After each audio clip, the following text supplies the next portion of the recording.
بسم الله الرحمن الرحيم. அஸ்ஸலாமு அலைக்கும். அன்பிற்குரிய சகோதரர்களே, நாம் கடந்த சில தினங்களாக இஸ்லாத்தின் பார்வையில் சொந்த பந்தங்கள் என்ற தலைப்பிலே நம்முடைய பெற்றோர்களிடம் நடந்து கொள்ள வேண்டிய முறைகள், கணவனிடம் மனைவிமார்கள் நடந்து கொள்ள வேண்டிய முறைகள், மனைவியிடம் கணவன் நடந்து கொள்ள வேண்டிய முறைகளை பற்றி நாம் பார்த்து வருகின்றோம். அந்த வரிசையிலே இன்னும் சில விஷயங்களை நாம் இன்றைக்கு பார்க்கவிருக்கின்றோம். அன்பிற்குரிய சகோதரர்களே, நபிகள் நாயகம் ஸல்லல்லாஹு அலைஹி வஸல்லம் அவர்கள் ஹஜ்ஜத்துல் விதாவிலே சஹாபாக்களுக்கு உரையாற்றுகிறார்கள். கடைசி ஹஜ் நபிகள் நாயகம் ஸல்லல்லாஹு அலைஹி வஸல்லம் அவர்கள் மரணிப்பதற்கு முன்பாக அவர்கள் இறுதியாக செய்த ஹஜ்ஜிலே அவர்கள் செய்த உபதேசம். இந்த உபதேசத்தை நாம் சாதாரணமாக எடுத்துக்கொள்ளக் கூடாது. ஏனென்றால் அனைத்து எதையெல்லாம் சமுதாயத்திற்கு சொல்ல வேண்டுமோ ஆக ஒட்டுமொத்த கருத்துக்களையும் ஒட்டுமொத்தமாக சுருக்கி ரத்தின சுருக்கமாக நபிகள் நாயகம் ஸல்லல்லாஹு அலைஹி வஸல்லம் அவர்கள் தங்களுடைய இறுதி உரைகளை ஹஜ்ஜத்துல் விதாவிலே மக்களுக்கு உரையாற்றி இருக்கின்றார்கள். அந்த உரையிலே நபிகள் நாயகம் ஸல்லல்லாஹு அலைஹி வஸல்லம் அவர்கள் சஹாபாக்களுக்கு கூறும் பொழுது சொல்கின்றார்கள், அலா அறிந்து கொள்ளுங்கள், வஸ்தௌசு பின் நிசாஇ ஹைரன், பெண்களுடைய விஷயத்தில் என்னுடைய சிறந்த உபதேசத்தை நீங்கள் ஏற்றுக்கொள்ளுங்கள் அப்படின்னு சொல்லிட்டு என்ன செய்றாங்க, நபிகள் நாயகம் ஸல்லல்லாஹு அலைஹி வஸல்லம் உரையாற்றுகிறார்கள். என்ன சொல்றாங்க, ஃபஇன்னகுன்ன அவானுன் இன்தக்கும், அந்த பெண்கள் உங்களிடம் அமானிதமாக ஒப்படைக்கப்பட்டிருக்கின்றார்கள். லைஸ தம்லிகூன மின்ஹுன்ன ஷையன் கைர தாலிக, நீங்கள் இதை தவிர அந்த பெண்களிடம் மார்க்கம் எப்படியெல்லாம் நடந்து கொள்ள வேண்டும் என்று சொல்கிறதோ அந்த விஷயங்களை தவிர நீங்கள் வேறு எதையும் சொந்தமாக்கிக் கொள்ளவில்லை. ஒரு அமானித பொருள் நம்ம கிட்ட ஒப்படைக்கப்படுதுன்னு சொன்னா அந்த அமானியத்தை நாம் எப்படி வைத்துக் கொள்ள வேண்டுமோ, எப்படி பேணி பாதுகாக்க வேண்டுமோ அதுதான் உங்களுக்கு பெண்களுடைய விஷயத்தில் உரியது. அதை தவிர நீங்கள் வேறு எதையும் நீங்க சொந்தமாக்கிக் கொள்ளவில்லை. இல்லா யதீன பி ஃபாஹிஷத்தின் முபையினத்தின், அவர்கள் ஏதாவது தெளிவான மானக்கேடான செயலை செய்துவிட்டார்கள் என்றால் நீங்கள் அவர்களை ஒதுக்குங்கள், படுக்கையில் அவர்களை ஒதுக்கி வையுங்கள், அவர்களை அடியுங்கள் என்று நபிகள் நாயகம் ஸல்லல்லாஹு அலைஹி வஸல்லம் அவர்கள் அந்த வழிமுறைகள் சொன்ன விஷயங்களை சொல்லி காட்டுறாங்க. இந்த விஷயங்களை எல்லாம் சொல்லிவிட்டு சொல்லுறாங்க, இன்னலக்கும் அலா நிசாயிக்கும் ஹக்கன், நீங்கள் உங்கள் மனைவிமார்களுக்கு செய்ய வேண்டிய கடமைகளும் இருக்கின்றன. வலி நிசாயிக்கும் அலைக்கும் ஹக்கன், உங்கள் மனைவிமார்கள் உங்களுக்கு செய்ய வேண்டிய கடமைகளும் இருக்கின்றன அப்படின்னு சொல்லிட்டு நபிகள் சொல்லி காட்டுறாங்க. ஃபஅம்மா ஹக்குக்கும் அலா நிசாயிக்கும், உங்கள் மனைவிமார்கள் உங்களுக்கு செய்ய வேண்டிய கடமையாகிறது. ஃபலா யூதீன ஃபுர்ஸக்கும் மன் தக்ரஹூன, நீங்கள் யாரை வெறுக்கின்றீர்களோ அவர்களை உங்களுடைய அறைகளுக்குள் அவளை அனுமதிக்க கூடாது. முதல் நிபந்தனை சொல்லி காட்டுறாங்க, நீங்க யாரை வெறுக்கின்றீர்களோ அவர்களை உங்களுடைய விரிப்புகளுக்கு அவர்களை அனுமதிக்க கூடாது. வலா யதன்ன ஃபீ புயூதிக்கும் லிமன் தக்ரஹூன, நீங்கள் யாரை வெறுக்கின்றீர்களோ அவர்களை உங்களுடைய வீடுகளுக்கும் அனுமதிக்க கூடாது. கணவனுடைய இருக்கைக்கும் அனுமதிக்க கூடாது, வீட்டுக்கு செய்யக்கூடாது, அனுமதிக்க கூடாதுன்னு சொல்லி நபிகள் நாயகம் ஸல்லல்லாஹு அலைஹி வஸல்லம் அவர்கள் பெண்கள் கணவனுக்கு செய்ய வேண்டிய கடமையா சொல்லி காட்டுறாங்க. இந்த ஹதீஸ்ல இரண்டு விஷயங்கள் சொல்றாங்க. ஒன்று கணவனுக்கு வீட்டில் இருக்கைகள் இருக்கும், அறைகள் இருக்கும், அந்த அறைகளுக்குள் கணவன் வெறுக்கக்கூடிய யாரையும் செய்யக்கூடாது, உள்ளக்க அனுமதித்து விடக்கூடாது. அதே போன்று கணவனுடைய வீட்டிற்கும் அவர் யாரை வெறுக்கின்றாரோ அவர்களை அனுமதிக்க கூடாதுன்னு சொல்லி நபிகள் என்ன செய்றாங்க, நபிகள் நாயகம் ஸல்லல்லாஹு அலைஹி வஸல்லம் அவர்கள் பெண்களுக்கு உபதேசம் பண்றாங்க. இது ஒரு சிறந்த ஒரு உபதேசம். இன்றைக்கு அதிகமான விஷயங்கள் கணவர் ஒரு கட்டளை போடுவார், அதை மனைவிமார்கள் ஏற்று நடக்காத காரணத்தினால் அதை மீறுகின்ற காரணத்தை என்ன செய்து பல குடும்பங்கள்ல பிரச்சனைகள் ஏற்படுவதை பார்க்கின்றோம். இன்னும் நம்ம சமுதாயத்தில் ஒரு சில விஷயங்கள் இருக்கு, பொதுவாக நம்ம தமிழகத்தில் இருக்கு. மனைவிமார்களை பொறுத்தவரைக்கும் அல்லாஹ் என்ன செய்யறான், திருமணம் என்பதே ஒரு ஆணுக்கு துணையாக என்ன செய்யணும், ஒரு பெண்மணி இருக்க வேண்டும் என்பதற்குத்தான் திருமணம். நம்ம சமுதாயத்தில் என்ன நடக்குது, கல்யாணம் முடிச்சு வந்துருவாங்க, ஒரு மாசம் என்ன செய்வாங்க, அந்த திருமணமான மணமகனோட இருப்பாங்க. அதுக்கு எங்க போயிடுவாங்க, தாய் வீட்டுக்கு போயாகும், அங்க ஒரு 10 நாள், அங்க ஒரு 20 நாள் அப்படி இருக்கிறது. இவர் கல்யாணம் பண்ணா என்ன செய்வாரு, இவர் திரு முடிச்சுக்கிட்டு இருப்பாரு. இந்த மாதிரி என்ன செய்ய சமுதாயத்தில் நடக்குது. பெண்கள் தாய் வீட்டிற்கு செல்வது, அங்கு இருப்ப என்ன செய்யறாங்க, அதை வாடிக்கையாக்குறாங்க. ஒரு 10 நாள் அனுமதி கொடுப்பாரு. சரி 10 நாள் தாய் வீட்டுக்கு போயிட்டு வாங்கன்னு சொல்லி அனுமதி கொடுக்கணும். அந்த 10 நாள் என்ன செய்ய ஏதாவது காரணம் சொல்லி 20 நாள் அங்க இருக்கிறது, 30 நாள் இருக்கு. எப்படியா என்ன செய்வது, அங்க இருப்பதே என்ன செய்றாங்க, அது சோகமா கருதுறாங்க. அதுக்கு ஒரு சில காரணங்கள் இருக்கு. என்ன காரணங்கள் சொன்னா, அங்க வந்து என்ன செய்யணும், மாமியார் வீட்டுக்கு வந்தா நிறைய வேலை பார்க்கணும், அங்க சட்டி பானையை கழுவணும், சமையல் செய்யணும், இந்த மாதிரி விஷயங்கள் இருக்க என்ன பண்றாங்க, அங்க போய் தன்னுடைய தாய் வீட்டுல போய் இருப்பதை நினைச்சாங்க. அவங்க வந்து நிம்மதியா கருதுறது, அந்த மாதிரி கணவனோடு சரியாக வாழ்க்கை நடத்தாமல் இருப்பது, இது போன்ற விஷயங்கள் நம்ம சமூகத்தில் இருக்கு, நம்ம தமிழகத்தில் இருக்கு. அதுவும் கடையநல்லூர் போன்ற ஊர்கள் என்ன நடக்கும்னு சொன்னா, காலையில வருவா, கல்யாணம் முடித்த பெண்ணாக இருந்தாங்க சொன்னா காலையில வருவாங்க வீட்டுக்கு வந்து மதிய வரைக்கும் என்ன செய்வாங்க, அங்க எல்லாம் சமையல் எல்லாம் ஆக்கி போட்ட பிறகு வீட்டுல சாப்பிடாம வந்து அவங்க தாய் வீட்டுல போய் என்ன செய்வாங்க, சாப்பிட போயிடுவாங்க. திரும்ப மதியம் வருவாங்க, மதியம் வந்து என்ன செய்வாங்க, அதே போல இரவு சாப்பாடு ஆக்கி வைத்து விட்டு தாய் வீட்டுல போய் என்ன செய்வது, சாப்பிட போயிடுவாங்க. இரவுல வந்து தங்குவாங்க, தங்கின பிறகு காலையில குளிப்பதுக்கு எங்க போவாங்க, தாய் வீட்டுல போய் தான் குளிக்கிறது. வேலையை பார்க்கறது எல்லாமே அங்க சமையல் ஆக்குவது எல்லாமே இங்க பார்ப்பாங்க. ஆனா சாப்பாடு குளிப்ப எல்லாம் குளிக்க வேண்டிய விஷயங்கள் எல்லாமே எங்க நடக்கும், தாய் வீட்டுல நடக்கும். இது வந்து மார்க்கம் கண்டிக்கக்கூடிய விஷயம். நபிகள் நாயகம் ஸல்லல்லாஹு அலைஹி வஸல்லம் அவர்கள் கணவன் வந்து மனைவிக்கு செய்ய வேண்டிய கடமை என்ன சொல்லி காட்டுறாங்க, நாம குர்ஆன்ல படிச்சு பார்க்க நபிகள் நாயகம் சொல்லி காட்டுறாங்க, நீங்கள் மனைவிக்கு செய்ய வேண்டிய கடமை அன் தோசினு இலைஹின்ன ஃபீ கிஸ்வத்திஹின்ன, அவர்களுக்கு அழகிய முறையில் ஆடை வாங்கி கொடுப்பதும், ஒத்தாமிஹின்ன அவர்களுக்கு உணவளிப்பதும் கணவன் மனைவிக்கு செய்ய வேண்டிய கடமை சொல்லி காட்டுது. இது கல்யாணம் முடித்த பிறகு பல வருடங்களுக்கு பல மாதங்களுக்கு தனி கொடுத்து நம்ம போகிற வரைக்கும் என்ன செய்வாங்க, தாய் வீட்டுல தான் போய் சாப்பிடக்கூடிய சூழ்நிலை இருக்கு. இப்படி பல ஊர்கள்ல விதவிதமான செய்தி இருக்குது. அப்ப இது ஒரு தவறான ஒரு காரியம். பெண்கள் வந்து கணவன் எதை விரும்புகிறானோ அந்த மாதிரி நடக்கக்கூடியவள் தான் சிறந்த மனைவி. அவ கணவனை விட்டு பிரிந்து என்ன செய்யுது, தாய் வீட்டுல போய் பல மாதங்களுக்கு இருக்கிறது, இங்க கணவரோடு வாழ்க்கை நடத்தாமல் இருப்பது, இது வந்து ஒரு நல்ல மனைவிக்கு என்ன கிடையாது, இது இலக்கணம் கிடையாது. இது வந்து கணவன் வெறுக்கக்கூடிய என்ன செய்யக்கூடாது, நடந்து கொள்ளக்கூடாது. இது வந்து பெண்கள் கவனத்துல வந்து கொள்ள வேண்டிய முக்கியமான விஷயம். அதே போன்று நபிகள் நாயகம் காலத்துல வந்து கணவர் ஏழையா இருப்பார், மனைவி பணக்காரங்களா இருப்பாங்க. அப்படி மனைவி பணக்காரங்களா இருந்தாலும் சரி, அவங்க காசை வந்து கணவர் வாங்கி செலவு பண்ண அவசியம் கிடையாது. இவன் என்ன செய்யணும், சம்பாதிச்சு கொடுக்கணும். ஒரு சில நேரங்கள்ல வந்து எப்படி அமைஞ்சிருக்குன்னு சொன்னா, மனைவியே கணவருக்கு என்ன செஞ்சிருக்காங்க, தர்மம் செஞ்சிருக்காங்க, சக்காத்து கொடுத்திருக்காங்க. நபிகள் நாயகம் ஸல்லல்லாஹு அலைஹி வஸல்லம் நம்ம சொன்னோம், நபிகள் நாயகம் ஸல்லல்லாஹு அலைஹி வஸல்லம் சொன்னாங்க, பெண்களே அதிகமாக தர்மம் செய்யுங்கள், உங்களை நான் நரகத்தில் அதிகமாக பார்த்தேன்னு சொல்லும் பொழுது ஏன் சொல்லி பெண்கள் கேட்கிறாங்க. அப்ப நபிகள் நாயகம் ஸல்லல்லாஹு அலைஹி வஸல்லம் அவர்கள் 3 காரணங்களை சொல்லி காட்டினாங்க.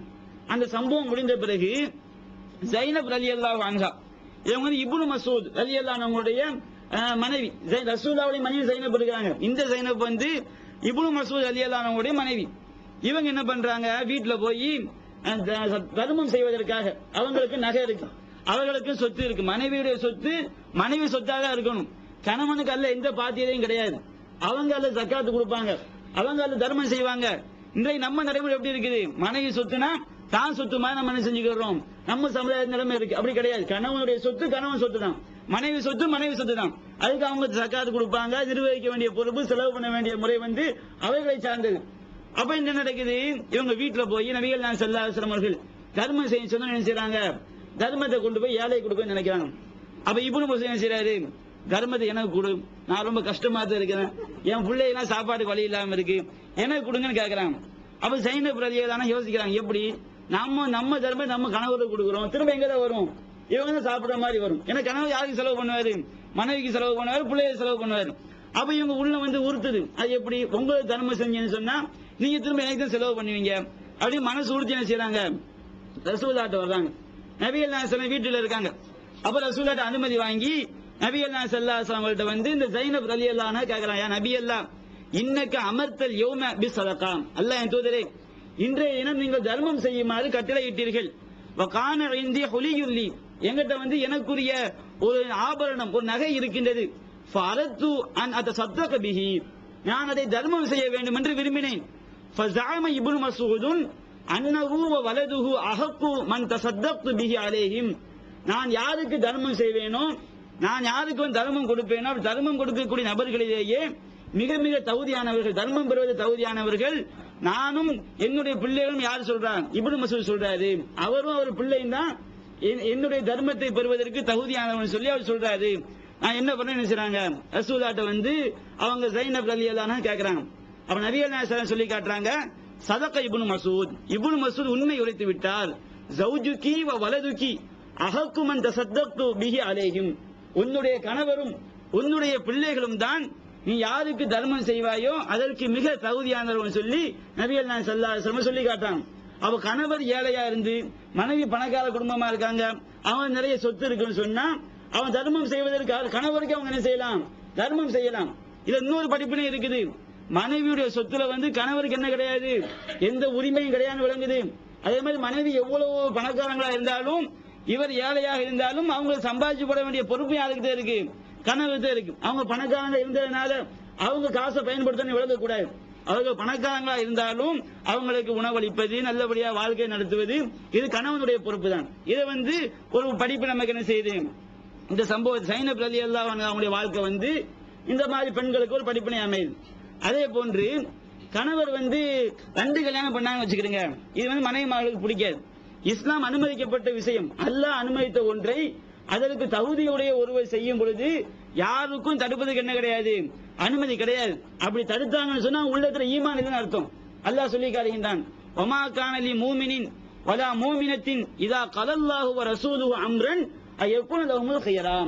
அல்லாஹ்வை நம்பிய ஆணாக இருந்தாலும் சரி, அல்லாஹ்வை நம்பிய இந்த பெண்ணாக இருந்தாலும் சரி, இறை நம்பிக்கை கொண்ட ஆணாக இருந்தாலும் சரி, இறை நம்பிக்கை கொண்ட பெண்ணாக இருந்தாலும் சரி, அல்லாஹ்வும் அவனுடைய தூதரும் ஒரு விஷயத்தில் கட்டளை பிறப்பித்து விட்டால் அதிலே சுய விருப்பம் கொள்வதற்கு யாருக்கும் அனுமதி கிடையாது.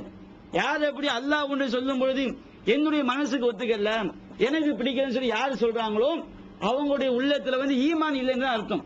அப்ப இன்றைக்கு பார்க்கணும், சமுதாயத்துல வந்து மார்க்கெட்டை நன்றாக விளங்கிய பெண்களாக இருந்தாலும் சரி, கணவன் 2வது திருமணம் செய்ய மாட்டாங்க, ஒத்துக்கொள்ளவே மாட்டாங்க. எவ்வளவுதான் அல்லாஹ்வுடைய சட்டம் என்று நாம் அச்சப்படுத்தினாலும் சரி, அவர்களுக்கு எச்சரிக்கை செய்தாலும் சரி, அதை ஒத்துக்கொள்ளக்கூடிய மனப்பக்குவம் வந்து இன்றைக்கு பெரும்பாலான பெண்களுக்கு இல்லாம இருக்கு. இது வந்து ஒரு பயங்கரமான தவறு. அல்லாஹ் சொல்லி காட்டுறான், அல்லாஹ்வுடைய சட்டங்களை எவர்கள் மீறுகிறார்களோ, யார் அல்லாஹ்வுடைய சட்டங்களை மீறி அதை மாறி செய்கிறார்களோ அவர்கள் வந்து நரகவாதிகள் சொல்லி அல்லாஹ் செய்யறான் சொல்லி காட்டுறான். அப்ப அல்லாஹ் ஒரு சட்டத்தை போடும்போது, அவனுடைய தூதர் ஒரு சட்டத்தை போடும் பொழுது அதை வந்து மீறுவதற்கு ஆணுக்கு உரிமை கிடையாது, பெண்ணுக்கு உரிமை கிடையாது. அத்தீஉல்லாஹு அத்தீஉ ரசூல், அல்லாஹ்விற்கு கட்டுப்படுங்கள், அவனுடைய தூதருக்கு கட்டுப்படுங்கள். ஃபைன் தவல்லவு, நீங்கள் புறக்கணித்தால், ஃபைன்னல்லாஹ லா யுஹிப்புல் காஃபிரீன், அந்த காஃபிர்களை அல்லாஹ் நேசிப்பதில்லை. இந்த குர்ஆன் ஹதீஸை கட்டுப்படாம இறை சட்டங்களுக்கும் இறை தூதருடைய சட்டங்களுக்கு கட்டுப்படாம இருக்காங்க பாருங்க, அவர்களை வந்து நபிகள் நாயகம் ஸல்லல்லாஹு அலைஹி வஸல்லம் அவர்கள் காஃபிர்கள் என்று சொல்லி காட்டுறாங்க. அப்ப இந்த அளவுக்கு மார்க்கம் சொல்லி காட்டும் பொழுது இந்த திருமணம் என்பது ஒரு கணவர் வந்து அவர் தகுதியாக இருக்கும் பொழுது, அவருடைய செல்வ வசதி இருக்கும் பொழுது 2-3 பெண்களை திருமணம் செய்த என்பது மார்க்கம் அனுமதித்த ஒன்று. ஆனா இன்றைய பெண்கள் வந்து என்ன செய்றாங்க, மறுக்கிறாங்க. இந்த மாதிரி 2-3 திருமணம் இருக்கு பாருங்க, இதுதான் இன்றைய உலகத்திற்கு நியாயமானதும் கூட, இன்றைய உலகத்திற்கு வந்து அதுதான் பொருத்தமானதும் கூட. பொதுவாக பெண்களோட எண்ணிக்கை என்ன செய்யுது, அதிகமா இருக்குது. பெண்களோட எண்ணிக்கை அதிகமா இருப்பதை பார்க்கின்றோம். அப்போ ஆண்களோட எண்ணிக்கை கம்மியா இருக்க பார்க்கிறோம். இன்றைக்கு வரதட்சணை கொடுமையா அதிகமா இருக்குது. ஒரு மாப்பிள்ளைமார்கள் இருக்கிற அளவுக்கு பெண்கள் இருக்கின்ற அளவுக்கு மாப்பிள்ளை எண்ணிக்கை கம்மியா இருக்கு. அது என்ன செய்றாங்க, வரதட்சணையை வந்து ஏதாவது ஒரு மாப்பிள்ளை கிடைச்சான்னு வச்சுக்கோங்க, அவர் படிக்காத மாப்பிள்ளையா இருந்தா அவருக்கு 1 லட்சம் ரூபாய், படிச்ச பிஎஸ்சி எம்எஸ்சி இன்ஜினியரா இருந்தா அவருக்கு 2 லட்சம் 3 லட்சம், இந்த மாதிரி ஏன் எண்ணிக்கை கூடுது, மாப்பிள்ளைமாரோட எண்ணிக்கை வந்து கம்மியா இருக்கு, ஆண்களோட எண்ணிக்கை குறைவா இருக்குது. அதனால என்ன செய்யறாங்க, காசு கொடுத்து மனம் சந்தையில விலை பேசுற மாதிரி மாப்பிள்ளை மகளை வந்து விலை பேசுறத பாக்குறோம். அப்ப இந்த வரதட்சணை கொடுமைக்கு ஒரு காரணம் பெண்களுடைய எண்ணிக்கை அதிகமா இருப்பது. ஒவ்வொருவரும் 2-3 திருமணம் செஞ்சுட்டாங்க வச்சுருங்க, அந்த மாதிரி மனப்போக்கம் நாமும் வளர்த்துக் கொள்ள வேண்டும். ஒரு தகுதியான ஒருவருக்கு வந்து நாம் 2வது திருமணம் செய்து கொடுப்பது முன்வர வேண்டும். அப்படி வந்து விட்டோம் என்றால் இந்த வரதட்சணை கொடுமையை வந்து ஈஸியாக செஞ்சிடலாம், ஒழிச்சிட முடியும். நம்ம கிட்ட சில விஷயங்கள் வந்து நாம் பின்பற்றாமல் இருக்கின்றோம், நம்முடைய தவறும் இருக்கு. நாம் அல்லாஹ்வுடைய சட்டங்களை மதிக்காம இருக்கிற காரணத்தினாலதான் நமக்கு வந்து பிரச்சனைகள் கூடுது. வரதட்சணையை ஒழிப்பதற்கு ரொம்ப ஈஸியான வழிமுறைகள் நிறைய இருக்கு, அது நாம அல்லாஹ்வுடைய சட்டங்களை பின்பற்றாமல் இருக்கிறோம். அதன் காரணமாக என்ன செய்யுது, இது போன்ற கொடுமைகளை நம்ம அனுபவிக்க நேருது. அப்ப இந்த வரதட்சணையை ஒழிப்பதற்கு சிறந்த வழி, ஒரு ஆள் என்ன செய்யலாம், 2-3 பெண்களை திருமணம் தகுதி இருந்தால், தகுதி இல்லாமல் செஞ்சிடக்கூடாது. அல்லாஹ் நபிகள் நாயகம் ஸல்லல்லாஹு அலைஹி வஸல்லம் அவர்கள் முதல் திருமணம் செய்வதற்கு சொல்லி காட்டுறாங்க, யா மாஷர ஷபாப், இளைஞர்களே, மனிஸ்ததா மின்குமுல் பா, உங்களை யார் செல்வ வசதியை பெற்றிருக்கிறாரோ, உடல் தகுதி மட்டும் கிடையாது, செல்வ வசதியை பெற்றிருக்கிறாரோ அவர் என்ன செய்யட்டும், திருமணம் செய்து கொள்ளட்டும் சொல்லி காட்டுறாங்க. அப்ப செல்வ வசதி அவசியம். அப்ப யாருக்கு தகுதி இருக்குதோ அவங்க திருமணம் செய்யறத மார்க்கம் அனுமதிக்குது. அப்ப இப்படி அனுமதிக்கும் பொழுது இன்றைக்கு அதிகமான பெண்களுக்கு இதை ஒத்துக்கொள்ளக்கூடிய மனப்போக்கம் இல்லாம இருக்க பார்க்கிறோம். அப்ப இந்த மாதிரி பெண்கள் எல்லா பெண்களுமே போதிய பெண்களா இருந்தாலும் சரி, மார்க்க தெரிஞ்சிருப்பாங்க பாருங்க, அவங்களுக்கு இது ஒத்துக்கொள்ளக்கூடிய மனப்போக்கம் இல்ல. அப்ப இது நம்ம உள்ளத்துல ஈமான் இல்லை என்பதற்குரிய அடையாளம். அல்லாஹ் ஒரு சட்டத்தை போடும்போது, அவனுடைய தூதர் ஒரு சட்டத்தை போடும்போது அதை மீறுவதற்கு யாருக்கும் அதிகாரம் கிடையாது. என்னுடைய மனதுக்கு இப்படி யார் தன்னுடைய மனோ இச்சையை கடவுளாக்கி கொண்டானோ அவன் நரகவாசின்னு சொல்லி காட்டுறாங்க. அவன் மனோ இச்சைக்கு அங்க எந்த விதமான வேலையும் கிடையாது. அப்ப இன்றைக்கு மனோ இச்சையை கடவுளாக்கக்கூடிய நிலையை பார்க்கிறோம். இந்த நிலையை பெண்கள் கண்டிப்பாக மாற்றிக்கொள்ள வேண்டும். இது மார்க்கம் அனுமதித்த ஒன்றும் செய்யக்கூடாது, அதற்கு எதிராக பேசுவது கூடாது. நபிகள் நாயகம் ஸல்லல்லாஹு அலைஹி வஸல்லம் அவர்கள் சொல்லி காட்டுறாங்க. என்ன சொன்னா, புகாரில 5152 ஹதீஸ் பதிவு செய்யப்பட்டிருக்கு. தமிழ்நாடு தௌஹீத் ஜமாத்தின் இஸ்லாமிய அழைப்பு பணி. தமிழ்நாடு தௌஹீத் ஜமாத்தின் ஏராளமான பணிகளில் மிக முக்கியமான பணி பிற மத மக்களுக்கு இஸ்லாத்தை எடுத்துச் சொல்வதாகும். இஸ்லாம் தீவிரவாதத்தை ஆதரிக்கிறதா, பெண்ணடிமைத்தனத்தை ஆதரிக்கிறதா, பலதார மனத்தை ஆதரிப்பது ஏன் என்பன போன்ற எண்ணற்ற சந்தேகங்களுக்கு விடையாக இஸ்லாம் ஓர் இனிய மார்க்கம் எனும் நேரடி கேள்வி பதில் நிகழ்ச்சிகள், இஸ்லாத்தையும் முஸ்லிம்களையும் பற்றிய தவறான எண்ணங்களை களையும் இந்நிகழ்ச்சி தமிழகமெங்கும் நூற்றுக்கணக்கில் நடத்தப்பட்டு வருகின்றன. இந்நிகழ்ச்சி பிற மாநிலங்களிலும் வெளிநாடுகளிலும் நடந்து வருகின்றன. இது போன்ற நிகழ்ச்சியின் மூலம் ஏராளமானோர் இஸ்லாத்தை தழுவி வருகின்றனர். இது மட்டுமல்லாது, இஸ்லாத்தை அறிந்து கொள்ள விரும்பும் பிறமத மக்கள் ஒரு அஞ்சல் அட்டை அனுப்பினால் போதும், திருக்குரான் மொழிபெயர்ப்புகள், இஸ்லாமிய நூல்கள் மற்றும் பல ஆடியோ வீடியோ சீடிக்கள் என இலவசமாக அனுப்பி வைக்கப்படுகின்றன. மனிதனுக்கேற்ற மார்க்கம் இஸ்லாம் மட்டுமே என்பதை நிரூபித்திட பிற மத அறிஞர்களுடன் பல்வேறு விவாதங்கள், புதியதாக இஸ்லாத்தை ஏற்றுக்கொண்டவர்களுக்காக சேலத்தில் ஆண்களுக்கும் பெண்களுக்கும் என தனித்தனி பயிற்சி மையங்கள், இஸ்லாத்தை தழுவியதை அதிகாரப்பூர்வமாக்கும் அபிடவிட், கெசட்டில் பெயர் மாற்றம், கத்னா செய்தல் மற்றும் பயிற்சிக்கு தேவையான திருக்குரான் மொழிபெயர்ப்புகளுடன் கூடிய பாட நூல்கள், உணவு, உடை, தங்கும் இடம், மருத்துவம் என இன்னும் பல அத்தியாவசிய பொருட்களை இப்பயிற்சி மையத்தில் வழங்குவதுடன் பயிற்சி மையத்திற்கு வருவதற்கும் பயிற்சி முடிந்து செல்வதற்கும் போக்குவரத்து செலவுகள், இவை அனைத்தும் முற்றிலும் இலவசமாகவே வழங்கப்பட்டு வருகின்றன. எந்த வெளிநாட்டு அரசிடமிருந்தோ அல்லது எந்த வெளிநாட்டு நிறுவனங்களிடமிருந்தோ உதவிகளை பெறுவதில்லை என்பதை கொள்கையாக கொண்டுள்ளது தமிழ்நாடு தௌஹீத் ஜமாத். எனவே மறுமையில் மகத்தான கூலியை பெற்றுத்தரும் இந்த அரிய பணிக்கு உங்களது ஜகாத் மற்றும் நன்கொடைகளை வாரி வழங்குவீர். உங்களது நன்கொடைகளை டிடியாகவோ, செக்காகவோ, மணி ஆர்டராகவோ அனுப்பலாம். டிடி அனுப்புபவர்கள் தமிழ்நாடு தௌஹீத் ஜமாஅத் வங்கி கணக்கு எண் 7882748827 இந்தியன் வங்கி மண்ணடி கிளை என்ற பெயரில் எடுத்து அனுப்ப வேண்டிய முகவரி தமிழ்நாடு தௌஹீத் ஜமாஅத் மாநில தலைமையகம் 30 அரண்மனைக்காரன் தெரு, மண்ணடி, சென்னை 1. போன் 044225215226. ஒரு கணவர் 2 திருமணம் செய்திருக்கும் பொழுது ஒரு மனைவி என்ன பண்றது, லா யஹில்லு இம்ராத்தின், எந்த ஒரு பெண்ணிற்கும் தகுதி கிடையாது, தஸ்அலு தலாக உக்தியா, தன்னுடைய சகோதரியை தன்னுடைய கணவர் தலாக் விட வேண்டும். சகோதரின்னு சொன்னா கூட பிறந்த சகோதரி கிடையாது. ஒரு கணவர் 2 பெண்களை கல்யாணம் பண்ணிருக்காரு. அவ ஒரு பெண் என்ன பண்றா, இன்னொரு மனைவி இருக்காங்க பாருங்க, அவளை தலாக் விட வேண்டும் என்று தன்னுடைய கணவரிடம் கோருவது எந்த பெண்ணுக்கு என்ன கிடையாது, அனுமதி கிடையாது. ஏன் இந்த மாதிரி தலாக் விட சொல்றாங்க,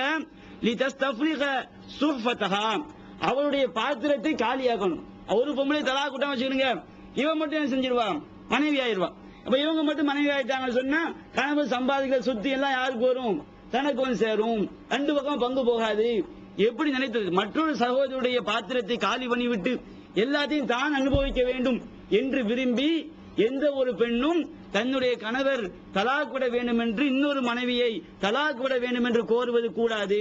இவ எவ்வளவுதான் சொன்னாலும் இவளுக்கு என்ன கிடைக்கும், இன்னமா லகா மா குத்திர லகா, இவள் இந்த பெண்ணிற்கென்று எதை அல்லாஹ் விதித்திருக்கின்றானோ அதுதான் அவங்களுக்கு கிடைக்கும். இதை விட வேற எதுவும் கிடைக்காது. நீங்க ஒரு கணவரை வற்புறுத்தி ஒரு பெண்ணை தலாக் கூட வச்சாலும் அல்லாஹ் உங்களுக்கு எதை கிடைக்க வேண்டும் நாடி இருக்கின்றானோ அதுதான் உங்களுக்கு கிடைக்குமே தவிர வேற எதுவும் செய்யாது உங்களுக்கு கிடைக்க நபிகள் நாயகம் ஸல்லல்லாஹு அலைஹி வஸல்லம் அவர்கள் சொல்லி காட்டுறாங்க. அப்ப இன்றைக்கு சமுதாயத்தில் வந்து இரண்டாவது திருமணம் செய்வதை பொருந்தாத பெண்களும் இருக்கிறாங்க. அப்படியே திருமணம் பண்ணா வச்சுக்கணுங்க, தலாக் விடுற வரைக்கும் கணவரோடு ஒழுங்காக வாழ்க்கை நடத்தாத பெண்களும் இருக்கிறாங்க. இதுவெல்லாம் மார்க்கத்திற்கு முழுக்க முழுக்க முழுக்க மாற்றமானது.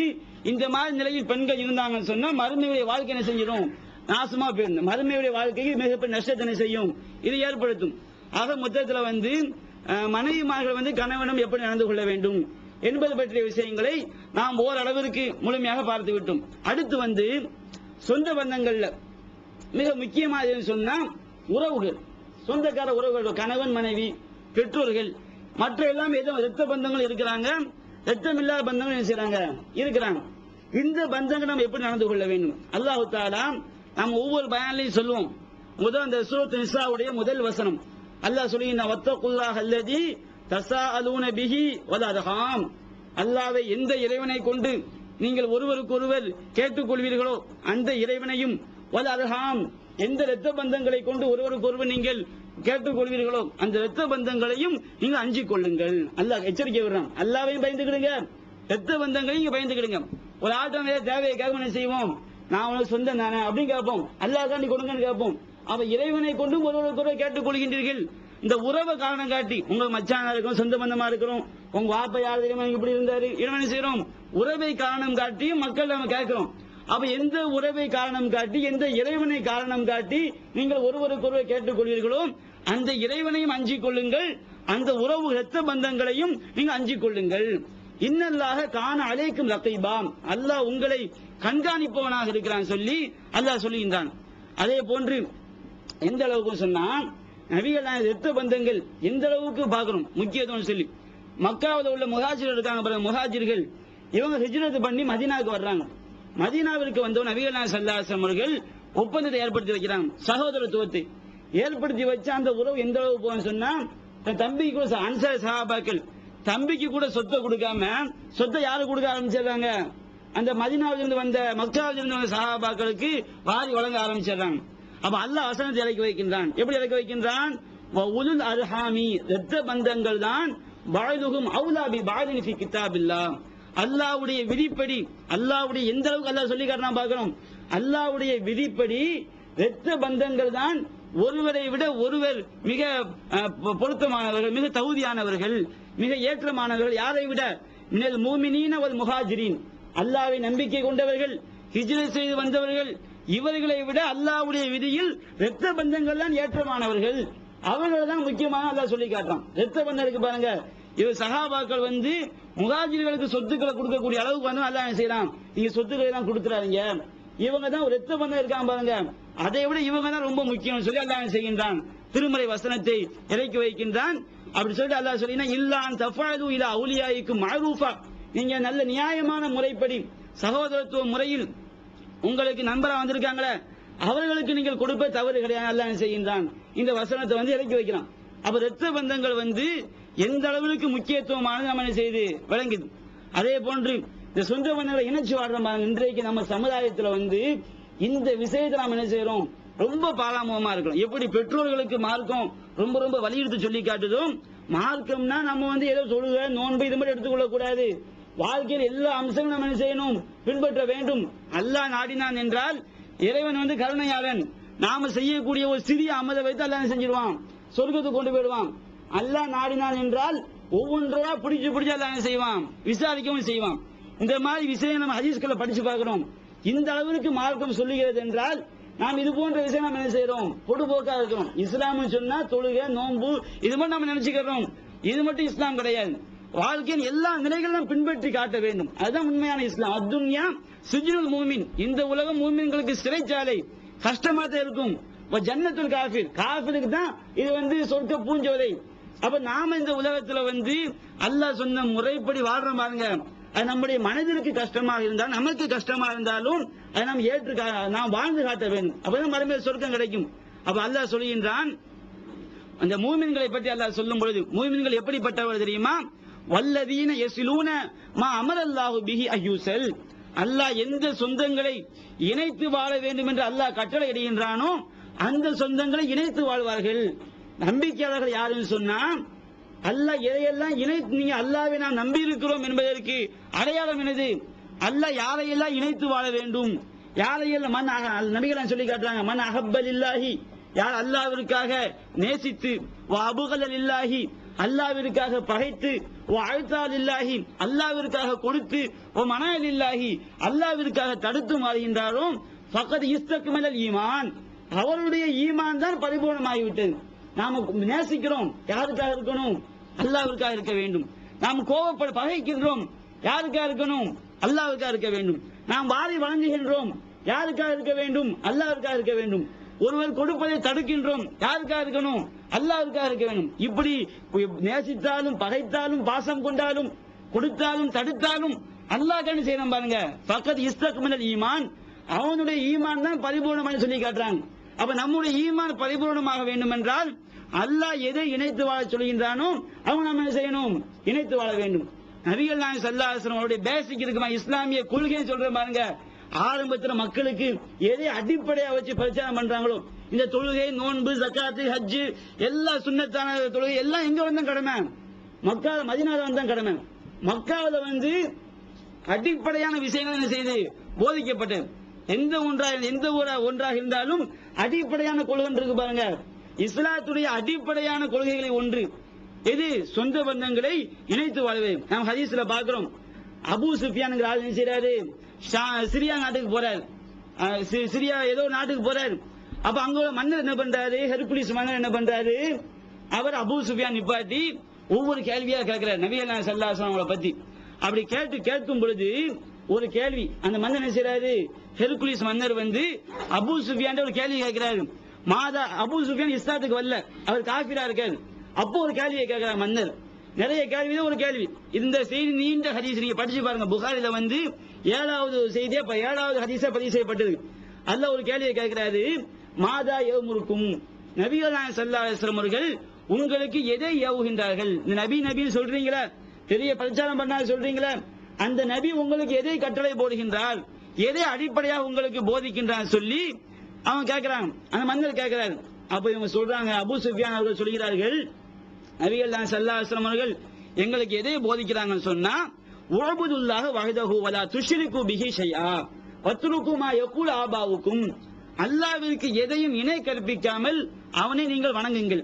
உங்கள் முன்னோர்கள் சொன்னாங்க சொல்றீங்க பாருங்க, வாழையா செஞ்சுக்கிட்டு வரணும்னு சொல்லி இந்த மாதிரி பேசுவதை எல்லாம் விட்டு விடுங்கள். அல்லாஹ்வுக்கு இணை வைக்காமல் அவனை வணங்குங்கள். முன்னோர்கள் சொன்னார்கள் என்று சொல்வதை விட்டு விடுங்க. இன்றைக்கு சொல்ற மாதிரி அன்னைக்கு சொல்லிட்டாங்க. இன்னைக்கு என்ன சொல்றாங்க? ஏதாவது விஷயம் நாம சொல்லும் போது நாங்க மௌலூத் ஓதுறீங்க, பாவம் பித்அத்னு சொன்னோம்னா நாங்க வாழையா செஞ்சுக்கிட்டு இருக்கோம். எங்க தாத்தா காலத்துல இருந்து என்ன செய்யறோம்? 500 வருஷமா செஞ்சு, அந்த 500 வருஷம் முந்தி இஸ்லாமிய வந்திருக்காது, என்ன சொல்ல அந்த ஊருக்கு வந்திருக்காது, நாங்க 500 வருஷமா செஞ்சுக்கிட்டு இருக்கோம் சொல்லி பொய்யாளி போடலாம். அப்ப இந்த மாதிரி சொல்லக்கூடாது சொல்ல போதிக்கிறாங்க. இரண்டாவது விஷயம் என்னது? வயமுருனா பிஸ்ஸலாத்தி வஸ்ஸகாத்தி வஸ்ஸித்கி, நாங்கள் தொழுகையை நிறைவேற்ற வேண்டும், தான தர்மங்கள் கொடுக்க வேண்டும், வஸ்ஸித்கி உண்மையை பேச வேண்டும், வல அஃபாஃபி பத்தினி தன்மையோடு நடந்து கொள்ள வேண்டும், வஸ்ஸிலத்தி சொந்த பந்தங்களை இணைத்து வாழ வேண்டும் என்று என்ன செய்யறாரு? முகமது எங்களுக்கு போதிக்கிறான் சொல்லி அந்த புகாரில் இந்த ஹதீஸ் பதிவு செய்யப்பட்டிருக்கு. அவன் நபிகள் நாயகம் ஸல்லல்லாஹு அலைஹி வஸல்லம் இஸ்லாத்தை நல்ல மார்க்கமாக மக்களுக்கு போதிச்சாங்க பாருங்க. எப்படி உள்ளத்துல போய் சென்றடைஞ்சது? இந்த அடிப்படையான விஷயம் தான். ரசூலுல்லாஹ் போதிச்ச விஷயம் என்னது? பகைத்துக் கொண்டு வாழ்ந்தார்கள், சேர்ந்து வாழுங்க. தான தர்மம் செய்யாமல் இருந்தாங்க, தான தர்மம் செய்ய. இஸ்லாத்துடைய அடிப்படை என்னது? மக்கள் எதையெல்லாம் தவறாக செய்கின்றார்களோ அதை சரியாக செய்து காட்டுவதுதான் இஸ்லாம். இஸ்லாத்துடைய அடிப்படை. இன்றைக்கு சஹாபாக்கள் அரபி மொழி பேசிட்டு இருந்தாங்க. நமக்கு எப்படி இஸ்லாம் சேர்ந்தது? அவங்க வியாபாரத்தில் நடந்து கொண்ட நேர்மை, அவங்களுடைய சொந்த பந்தங்களை இணைத்து வாழ்கின்ற முறை, அவங்களுடைய வாழ்க்கை அகத்திலும் புறத்திலும் அவங்க காட்டிய ஒழுக்கம் இருக்கு பாருங்க. அந்த ஒழுக்கம் தான் இன்றைக்கு மொழி தெரியாத மக்கள் பல தேசங்களில் இஸ்லாம் பரவுவதற்கு காரணம். சஹாபாக்கள் இஸ்லாத்தை இஸ்லாமாக பின்பற்றி காட்டினார்கள். இன்றைக்கு நாம் எப்படி பார்க்கிறோம்? இஸ்லாத்தை ஒரு அதிசயமான மார்க்கமாக பார்க்கின்றோம், நல்ல மார்க்கமாக பார்க்கின்றோமே தவிர நம்முடைய வாழ்க்கையில் கொண்டு வர வேண்டும் நாம் பார்ப்பது கிடையாது. அப்ப நபிகள் நாயகம் ஸல்லல்லாஹு அலைஹி வஸல்லம் அவர்கள் சஹாபாக்களுக்கு அடிப்படையாக போதித்த விஷயங்கள் ஒன்று சொந்த பந்தங்களை இணைத்து வாழ்வது. அல்லாஹ்வுக்காக பகைக்கிற விஷயம் தனி, மற்ற வேறு எதுக்கான செய்யக்கூடாது, சொந்த பந்தங்களை பகைப்பது கூடாது. அடுத்து இன்னொரு செய்தியை பார்க்கணும். புகாரில 1396 ஹதீஸா பதிவு செய்யப்பட்டிருக்கு. நபிகள் நாயகம் ஸல்லல்லாஹு அலைஹி வஸல்லம் சஹாபி வர்றார், யா ரசூலல்லாஹ் அக்பிர்னி பி அமலின் யுதுகிலில் ஜன்னah, சொர்க்கத்தில் என்னை நுழைக்கக்கூடிய ஒரு நல்ல காரியத்தை எனக்கு சொல்லி தாருங்கள். அப்ப நபிகள் நாயகம் சொல்றாங்க, அவருக்கு சொல்றாங்க, தஅபுதுல்லாஹ வலா துஷ்ரிக் பிஹி ஷைஆ, அல்லாஹ்விற்கு இணை கற்பிக்காமல் நீ அவனை வணங்க வேண்டும். வ துகீமுஸ் ஸலா, நீ தொழுகை நிலைநாட்ட வேண்டும். வ தூத்தி ஸகாத், ஸகாத்தை கொடுக்க வேண்டும். வ தஸிலுர் ரஹீம், நீ என்ன செய்ய வேண்டும், சொந்த பந்தங்களை இணைத்து வாழ வேண்டும். அதை கொண்டு வரான். ஸகாத், தொழுகை, அல்லாஹ்க்கு இணை கற்பிக்காமல் இருப்பது, அந்த வரிசையை சொல்லி காட்டுறாங்க. சொந்த பந்தங்களை இணைத்து வாழ சொல்லி காட்டுறாங்க. அதே போன்று ஒரு சஹாபி, இந்த அம்ரு இப்னு அபஸா அஸ்-சுலமிங்க சஹாபி, இந்த செய்தி புகாரில 1374 ஹதீஸா பதிவு செய்யப்பட்டு, அவர் என்ன பண்றாரு, சில பௌத்தரிவாதிகள் இருப்பாங்க, இந்த இஸ்லாமை வழங்கி இருக்காரு, அந்த தௌஹீத் பிரச்சாரமே செய்யப்படாத காலத்துல தர்கா வழிபாட்டை பார்த்தீங்கன்னா என்னடா கபரை போய் வணங்கிட்டு இருக்காங்க, என்ன இது பஜனை பாடின மாதிரி மௌலூத ஓதிக்கிட்டு இருக்காங்க, இப்படி சிந்திச்சு ஒதுங்கினவங்க இருக்கிறாங்க. இந்த தௌஹீத் பிரச்சாரம் எல்லாம் வருவதற்கு முன்பாக தர்கா வழிபாடு இந்த யானையை வச்சு சுத்திக்கிட்டு இருக்காங்க, இந்த மாதிரி என்ன செய்வாங்க, சிந்திச்சு இந்த அறிவுக்கு பொருந்தெரிய இந்த மாதிரி யோசித்து அதை விட்டும் விலகி இருந்த மக்கள் இருக்கிறாங்க. அவங்க இஸ்லாம் போயிருக்காங்க. அந்த மாதிரி இந்த சஹாபி இவர் என்ன பண்றாரு, ரசூலுல்லாஹ் நபியாவதற்கு முன்பாகவே சிந்திக்கிறாரு, இந்த மக்கள் என்ன, இவங்க இந்த சிலையை வழிகேட்டில் இருக்கிறாங்க, இவங்க சிலைகளை வணங்குகிறார்கள் அப்படின்னு செய்றாரு. அந்த சிலை வழிபாடு எல்லாத்தையும் வெறுத்து, நபி வருவதற்கு முன்பாகவே, ரசூலுல்லாஹ் நபி என்று சொல்வதற்கு முன்பாகவே அதையெல்லாம் இவர் வெறுத்து மனசுல வெறுத்து வச்சிருக்காரு. இவர் வெறுத்து வைத்திருக்கும் பொழுது இவர் எதை வெறுக்கின்றாரோ அந்த கொள்கை மக்காவுல போதிக்கப்படுது அப்படிங்கிற செய்தி என்ன செய்யுது, இந்த செய்தி அவருக்கு கிடைக்குது. உடனே நபிகள் நாயகம் ஸல்லல்லாஹு அலைஹி வஸல்லம் என்ன செய்றாரு, பார்க்க வர்றாரு. நபிகள் நாயகம் ஸல்லல்லாஹு அலைஹி வஸல்லம் அவர்கள் சஹாபாக்களோட அமர்ந்திருக்கிறாங்க. அமர்ந்தோட என்ன செய்றாரு, ரசூலுல்லாஹ்ட்ட மா அன்த, நீங்க யாருங்கிறாரு. அவன் ரசூலுல்லாஹ் சொல்றாங்க, அன நபியுன், நான் நபி அப்படிங்கிறாங்க. அவர் கேட்கிறார், ஒமா நபியுன், நபினா யாரு அப்படின்னு கேட்கிறாங்க. அப்ப அரசலனி எல்லாம் அல்லாஹ் என்ன செய்திருக்கின்றான், அனுப்பி வைத்திருக்கின்றான். அப்போ ஐயீஷையின் அரசலக்க, அல்லாஹ் எதற்காக உங்களை அனுப்பினான், நீங்க எதோ போதிக்கிறீங்கன்னு சொல்லி அந்த நபர் கேட்கிறாரு. அப்ப நபிகள் நான் சொல்றாங்க, முதல்ல அவருக்கு போதிக்க விஷயத்தை பார்க்கணும், அவருடைய உள்ளத்தை கவரக்கூடிய வகையில். நாம் ஒரு சில விஷயங்கள் நம்ம என்ன செய்வோம், தௌஹீத் கொள்கை பேசிக்கு மக்களுடைய உள்ளத்தை கவர்ந்து சில விஷயம் நாம் என்ன செய்வோம், முதல்ல சொல்லி காட்டும். அதனால நபிகள் நாயகம் ஸல்லல்லாஹு அலைஹி வஸல்லம் அவர்கள் அவருக்கு எதை சொல்றாங்க சொன்னா, அரசலனி பி சிலத்தில் அர்ஹாம், சொந்த பந்தங்களை இணைத்து வாழ வேண்டும் என்ற கொள்கையை போதிப்பதற்காக அல்லாஹ் என்னை அனுப்பி வைத்திருக்கின்றான்.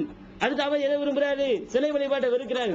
அடுத்து கஸ்ரில் அவுசான், சிலைகளை உடைப்பதற்கு அல்லாஹ் என்னை அனுப்பி வைத்திருக்கின்றான். அல்லாஹ்விற்கு எதையும் இணை கற்பிக்காமல் அவனை வணங்க வேண்டும் என்ற கொள்கையை போதிப்பதற்காக அல்லாஹ் என்னை அனுப்பி வைத்திருக்கான்னு சொல்லி நபி அந்த நபருக்கு என்ன செய்றாங்க, போதிக்கிறாங்க. அப்ப முத ஒரு நபருக்கு இஸ்லாம் சொல்லி கொடுக்கறாங்க.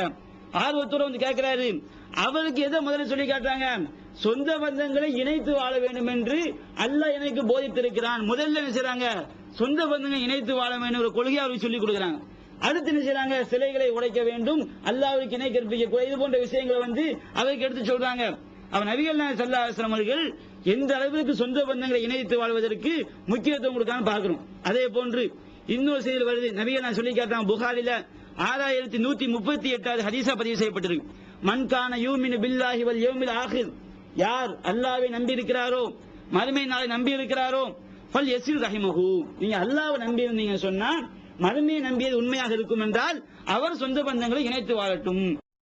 ஏகத்துவம் ஓரிரை கொள்கையை விளக்கும் ஒப்பற்ற மாத இதழ் PJ MI சுலைமான், ஷம்சுல்லுஹா, இன்னும் பல சிறந்த அறிஞர்களின் கருத்து கருவூலங்கள், இன்னும் பல சிறந்த அம்சங்களுடன் வெளிவரும் ஏகத்துவம் இதழை படித்து உங்கள் மார்க்க அறிவை வளர்த்துக் கொள்ளுங்கள். ஆண்டு சந்தா உள்நாடு 100 ரூபாய், வெளிநாடு 400 ரூபாய், தனி இதழ் 9 ரூபாய். உங்கள் டிராப்ட்களை ஏகத்துவம், இலக்கம் 30, அரண்மனைக்காரன் தெரு, மண்ணடி, சென்னை 1 என்ற முகவரிக்கு அனுப்பி வையுங்கள். மகளிருக்கு வழிகாட்டும் மாத இதழ் தீன்குல பெண்மணி, தமிழ்நாடு தவ்ஹீத் ஜமாத்தின் மேற்பார்வையில் முஸ்லிம் பெண்களுக்கான இல்லற கடமைகள், மருத்துவ பகுதி, சிறுவர் பகுதி, திருமண தகவல் பகுதி, ஹதீஸ் திறனாய்வு போட்டி மற்றும் பல சுவையான அம்சங்களுடன் வெளிவரும் முஸ்லிம் பெண்களுக்கான முழுமையான மாத இதழ் தீன்குல பெண்மணி. ஆண்டு சந்தா உள்நாடு 100 ரூபாய், வெளிநாடு 400 ரூபாய், தனி இதழ் 9 ரூபாய். உங்கள் MODD-களை எடுத்து அனுப்ப வேண்டிய முகவரி தீன்குல பெண்மணி, நம்பர் 30, அரண்மனைக்காரன் தெரு, மண்ணடி, சென்னை 1. அல்லாஹ்வை நம்பியதுக்கும் மறுமையை நம்பி ஈமானுக்கு அடையாளம் எது? சொந்த பந்தங்களை இணைத்து வாழ்வதுதான் ஈமானுக்குரிய அடையாளமா நபிகள் சொல்லி காட்டுறாங்க. அடுத்து இன்னொரு விஷயத்தை பார்க்கிறோம். இந்த செய்தி புகாரி 2067 ஹதீஸா பதிவு செய்யப்பட்டிருக்கு. நபிகள் சொல்லி காட்டுறாங்க, மன் சர்ரஹு அய்யுபஸதலஹு ஃபி ரிஸ்கிஹி அவ் யுன்ஸாலஹு ஃபி அஸரிஹி ஃபல்யஸில் ரஹிமஹு. யாருடைய வாழ்வாதாரங்கள் செல்வங்கள் பெருக வேண்டும் என்று விரும்புகிறாரோ, நிறைய நீங்க செல்வம் பெருக நினைக்கிறீங்களா, நிறைய சம்பாதிக்க நினைக்கின்றீர்களா, அதே போன்று அவ் யுன்ஸாலஹு ஃபி அஸரிஹி தன்னுடைய ஆயுள் நீடிக்க வேண்டும் என்று யார் விரும்புகிறார்களோ ஃபல்யஸில் ரஹிமஹு அவர் சொந்த பந்தங்களை இணைத்து வாழட்டும் சொல்லி நபிகள் நாயகம் ஸல்லல்லாஹு அலைஹி வஸல்லம் அவர்கள் சொல்லி காட்டக்கூடிய செய்தியை பார்க்கிறோம்.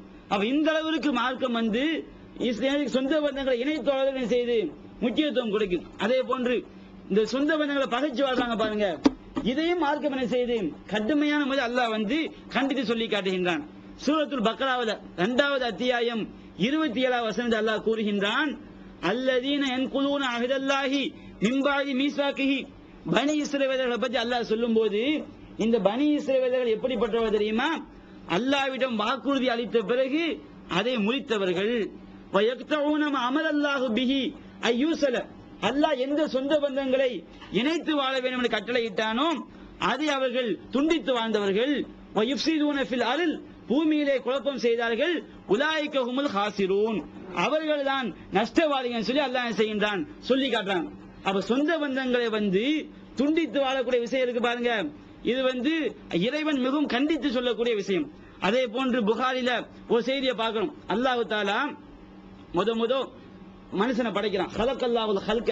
அல்லாஹ் ஆதம் நபியை படைத்து முடிச்சவன காமத்து ரஹீம் உறவு எழுந்ததாம். உறவு எழுந்து பி ஹக்கி ரஹ்மான் அல்லாஹ்வுடைய கீழாடையை பிடித்துக் கொண்டது. உறவு எழுந்து செஞ்சுதான் அல்லாஹ்வுடைய கீழாடையை பிடித்துக் கொண்டு அந்த உறவு அப்ப அல்லாஹ் கேட்டான், உனக்கு என்ன ஆச்சுன்னு கேட்கும் பொழுது அப்ப அந்த உறவு சொல்லிச்சான், ஹாதா மகாமுல் ஆயிதி பிக்கமில் கத்தியா. இறைவா, உன்னை துண்டித்து உலகத்துல வாழ்றாங்களா இல்லீங்களா, அவங்க திரும்பி வரக்கூடிய இடம் இதுதான் செய்து உறவு சொல்லிச்சான். அப்ப அல்லாஹ் சொன்னானாம், அலா தர்லீன அன் அசிறுமன் வசலக்கி. உன்னை யார் இணைத்து வாழ்கின்றாரோ அவரை நானும் இணைத்துக் கொள்வேன். வாக்குத்தக மண் கத்தாக்கி. உன்னை யார் துண்டித்து வாழ்கின்றார்களோ அவரை நானும் துண்டித்து வாழ்வேன். அல்லாஹ் செய்யறான். அந்த உறவுக்கு வந்து அல்லாஹ் உறுதிமொழி கொடுக்கின்றான். அப்ப அந்த உறவு சொல்லிச்சான், பலா யா ரப், இது இறைவா, அப்பதான் சரிதான். கால ஃபதாக்க, இதுதான் உனக்குரியன்னு சொல்லி அல்லாஹ் சொன்னான் என்று இந்த செய்தி புகாரில 4832 ஹதீஸ் செய்யப்பட்டிருக்கு, பதிவு செய்யப்பட்டிருக்கு. அப்ப உறவுகளை துண்டித்து வாழக்கூடாது. இன்றைக்கு நம்ம சமுதாயத்தில் பார்க்கணுமா இல்லீங்களா? பஞ்சாயத்து பண்ண போனாலும் சரி, இவர் சொல்லுவாரு, நான் எழுதி தந்துடுறேன், நீங்க எனக்கு அண்ணன் கிடையாது, நீங்க எனக்கு என்ன கிடையாது, தம்பி கிடையாது, எழுதி கொடுத்த ஆட்கள் இருக்கிறான், அவன் எனக்கு என்ன செய்ய முடியாது. ஒரு ஜான் நிலத்துக்கு ஒரு ஜான் நிலம் இருக்கு பாருங்க, வீட்டு மன விஷயம், இதுக்கு எத்தனை அண்ணன் நினைச்சாங்க குத்திக்கிட்டு சண்டை போடுற பார்க்கணும். காலங்காலமா அதற்காக சண்டையிடக்கூடிய குடும்பம் நான் பார்த்திருக்கிறோம். அப்ப இந்த அளவு சமுதாயத்துல வந்து அண்ணன் தம்பி உறவு இருக்கு பாருங்க. அண்ணன் என்ன பாட்டு கூட படிச்சிருக்கான், அண்ணன் என்னடா தம்பி என்னடா அவசரமான உலகத்திலே. என்ன அண்ணன் இந்த அளவுக்கு அண்ணன் தம்பி, அண்ணனும் கிடையாது தம்பியும் கிடையாது, எல்லாம் இது. இந்த உறவுகளை வந்து துச்சமாக மதிக்கின்ற விஷயங்களை நம்ம பார்க்கணும். எல்லாருமே அண்ணன் தம்பிக்குள்ள பகை இருப்பதை பார்க்கின்றோம். அவ மார்க்கம் என்று சொல்லி காட்டுது, யாரு வந்து சொந்த பந்தங்களை துண்டித்து வாழ்கின்றார்களோ அவங்க என்ன செய்ய முடியாது, சொர்க்கம் போக முடியாது சொல்லி நாம் ஹதீஸ்கள்ல பார்க்கிறோம். அதே போன்று முஸ்லிம்ல வந்து இன்னொரு செய்தி பதிவு செய்யப்பட்டிருக்கிறது. நபிகள் நாயகம் ஸல்லல்லாஹு அலைஹி வஸல்லம் சொல்லி காட்டுறாங்க, அர் ரஹிமு முஅல்லகத்துன் பில் அர்ஷ். இரத்த உறவு இருக்குப்பாங்க, இரத்த உறவு அது அரிசை பிடித்து தொங்கிக் கொண்டிருந்ததாம். அப்போ அல்ல தக்கூலு, அப்ப அல்லாஹ் சொன்னானா, மண் வசலனி. அப்ப அந்த உறவு அரிசை பிடித்து தொங்கிக் கொண்டு அந்த உறவு சொன்னதாம், மண் வசலனி, என்னை எவன் இணைத்து வாழ்கின்றானோ வசலகுல்லா, அல்லாஹ் அவனை இணைத்துக் கொள்வான். ஒமன் கத்தானி, என்னை எவன் துண்டித்து வாழ்கின்றானோ அவனை கத்தாகுல்லா, அல்லாஹ் துண்டித்து. என்ன அர்த்தம்? என்ன அர்த்தம்?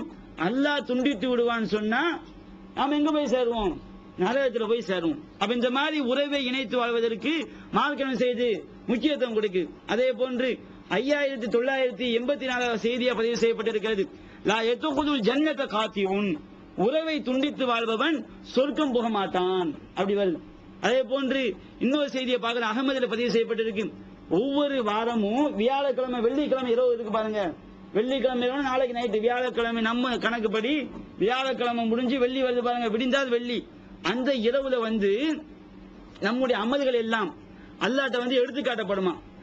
அழமால பனி ஆதம ஆதமுடைய மக்களின் அமல்கள் எல்லாம் தோழலு குல்ல ஹமீஸின் லைலத்துல் ஜும்ஆ ஒவ்வொரு 5 வியாழக்கிழமையும் வெள்ளிக்கிழமை இரவு அல்லாஹ் என்ன செய்யப்படுமா எடுத்து காட்டப்படுமா. அப்போ ஃபலா யுக்பலு அமலு காத்திரி ரஹிமின் எல்லாருடைய அமலும் ஏற்றுக்கொள்ளப்படுமா. நாம செய்த நல்ல காரியங்கள் இருக்கு பாருங்க, எல்லா நல்ல காரியங்களும் அல்லாஹ் எடுத்து காட்டப்படும். அல்லாஹ் எல்லாவற்றையும் ஏற்றுக்கொள்வானாம், எதை மட்டும் ஏற்றுக்கொள்ள மாட்டானாம். எவன் சொந்த பந்தங்களை துண்டித்து நாம தொழுதாலும் சரி, நோன்பு வச்சாலும் சரி, நோன்பு வைக்கிறோம் ரமதான் மாசம், ஹஜ்ஜுக்கு போக போறோம், உம்ராக்கு போக போறோம், இன்னும் எவ்வளவு நல்ல காரியங்கள் செய்யறோம். ஒவ்வொரு வியாழக்கிழமை என்ன செய்யும் அல்லாஹ் நாம தொழுகை எடுத்து காட்டப்படும், நாம வைத்து நோன்பு எடுத்து காட்டப்படும், நாம செய்ய தர்மம் அல்லாஹ் எடுத்து காட்டப்படும். அது அல்லாஹ் ஏற்றுக்கொள்ளப்படாது. எப்ப ஏற்றுக்கொள்ளப்படாது? அல்லாஹ் பாப்பான், இவர் ஏதாவது அண்ணன் தம்பியை பகைச்சிருக்காரா, ஆமா இவரோட பகையா இருக்குது, அப்ப நிறுத்தி வைக்கப்பட்டான். நண்பன் நமக்கு அல்லாஹ் ஏற்றுக்கொள்ள மாட்டான், நம்ம தொழுகை ஏற்றுக்கொள்ளப்படாது. நம்ம எங்கேயாவது அக்கா தங்கச்சியை பகைச்சிருப்போம், அப்ப நம்ம தொழுகை ஏற்றுக்கொள்ளப்படாது, நம்ம சில அமல்கள் ஏற்றுக்கொள்ளப்படாது. சொந்த பந்த பிள்ளைய பகைச்சிருப்போம், இந்த மாதிரி பகை இருந்துன்னு வச்சுக்கிடுங்க, அல்லாஹ் என்ன செய்யப்படாது, நம்முடைய அமல்கள் ஏற்றுக்கொள்ளப்படாதுன்னு சொல்லி நபிகள் நாயகம் ஸல்லல்லாஹு அலைஹி வஸல்லம் சொல்லி காட்டுறாங்க. அப்ப இந்த விஷயம் எவ்வளவு கடுமையான விஷயம் என்பதை நான் சிந்தித்து பார்க்க வேண்டும். அதே போன்று நம்ம சமுதாயத்தில் இருக்கிறாங்க, எந்த அளவுக்கு அவங்க இணைப்பு வந்தா என்ன செய்யுது, இவங்க போய் இணைகிறது, அவங்க பகைச்சா நம்ம என்ன செய்யுது, பகைக்கிறது. இது கிடையாது. சொந்த பந்தங்களை இணைத்து வாழ்றதுன்னு சொன்னா அவங்க இணைச்சுக்கிட்டே என்ன செய்யுது, போய் இணைஞ்சு வாழ்றது. அவங்க இன்னும் சில ஊர்களில் இருக்கு, எந்த அளவுக்கு துண்டிப்பாங்க சொன்னா, கல்யாணம் வருது பாருங்க, கல்யாணம் வந்தா காலங்காலமா பகையா இருந்திருக்கும். அப்ப இந்த கல்யாணத்தை முன்னிட்டு என்ன செய்யணும், அந்த குடும்பத்தை ஒன்னா சேர்க்கணும்னு சொல்லி ஒன்னா ஒரு வழி பண்ணுவாங்க, குடும்பத்துக்காரங்கெல்லாம் கூடி. அப்ப என்ன பண்ற, நீ போய் அங்க போய் கூப்பிடுப்பாம்மா, இவர் கல்யாணத்துக்கு போய் என்ன செய்வாரு, கல்யாணத்துக்கு வாங்காது, தம்பிக்கார் வரமாட்டாரு, கல்யாணத்துக்கு வர முடியாது, காரணத்தை சொல்ல மாட்டாங்க.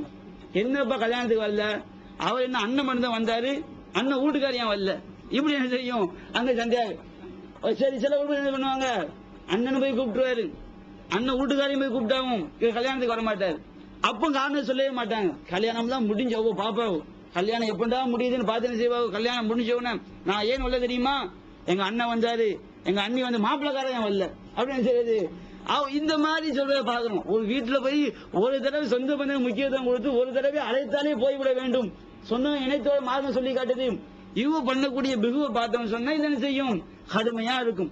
அந்த மாதிரி இந்த வெளிநாட்டுல இருந்து வர்றாங்க பாருங்க, வெளிநாட்டுல இருந்து சில குடும்பங்கள் எங்க உள்ள கடுமை சர்வசாதாரணமா நடக்கும்.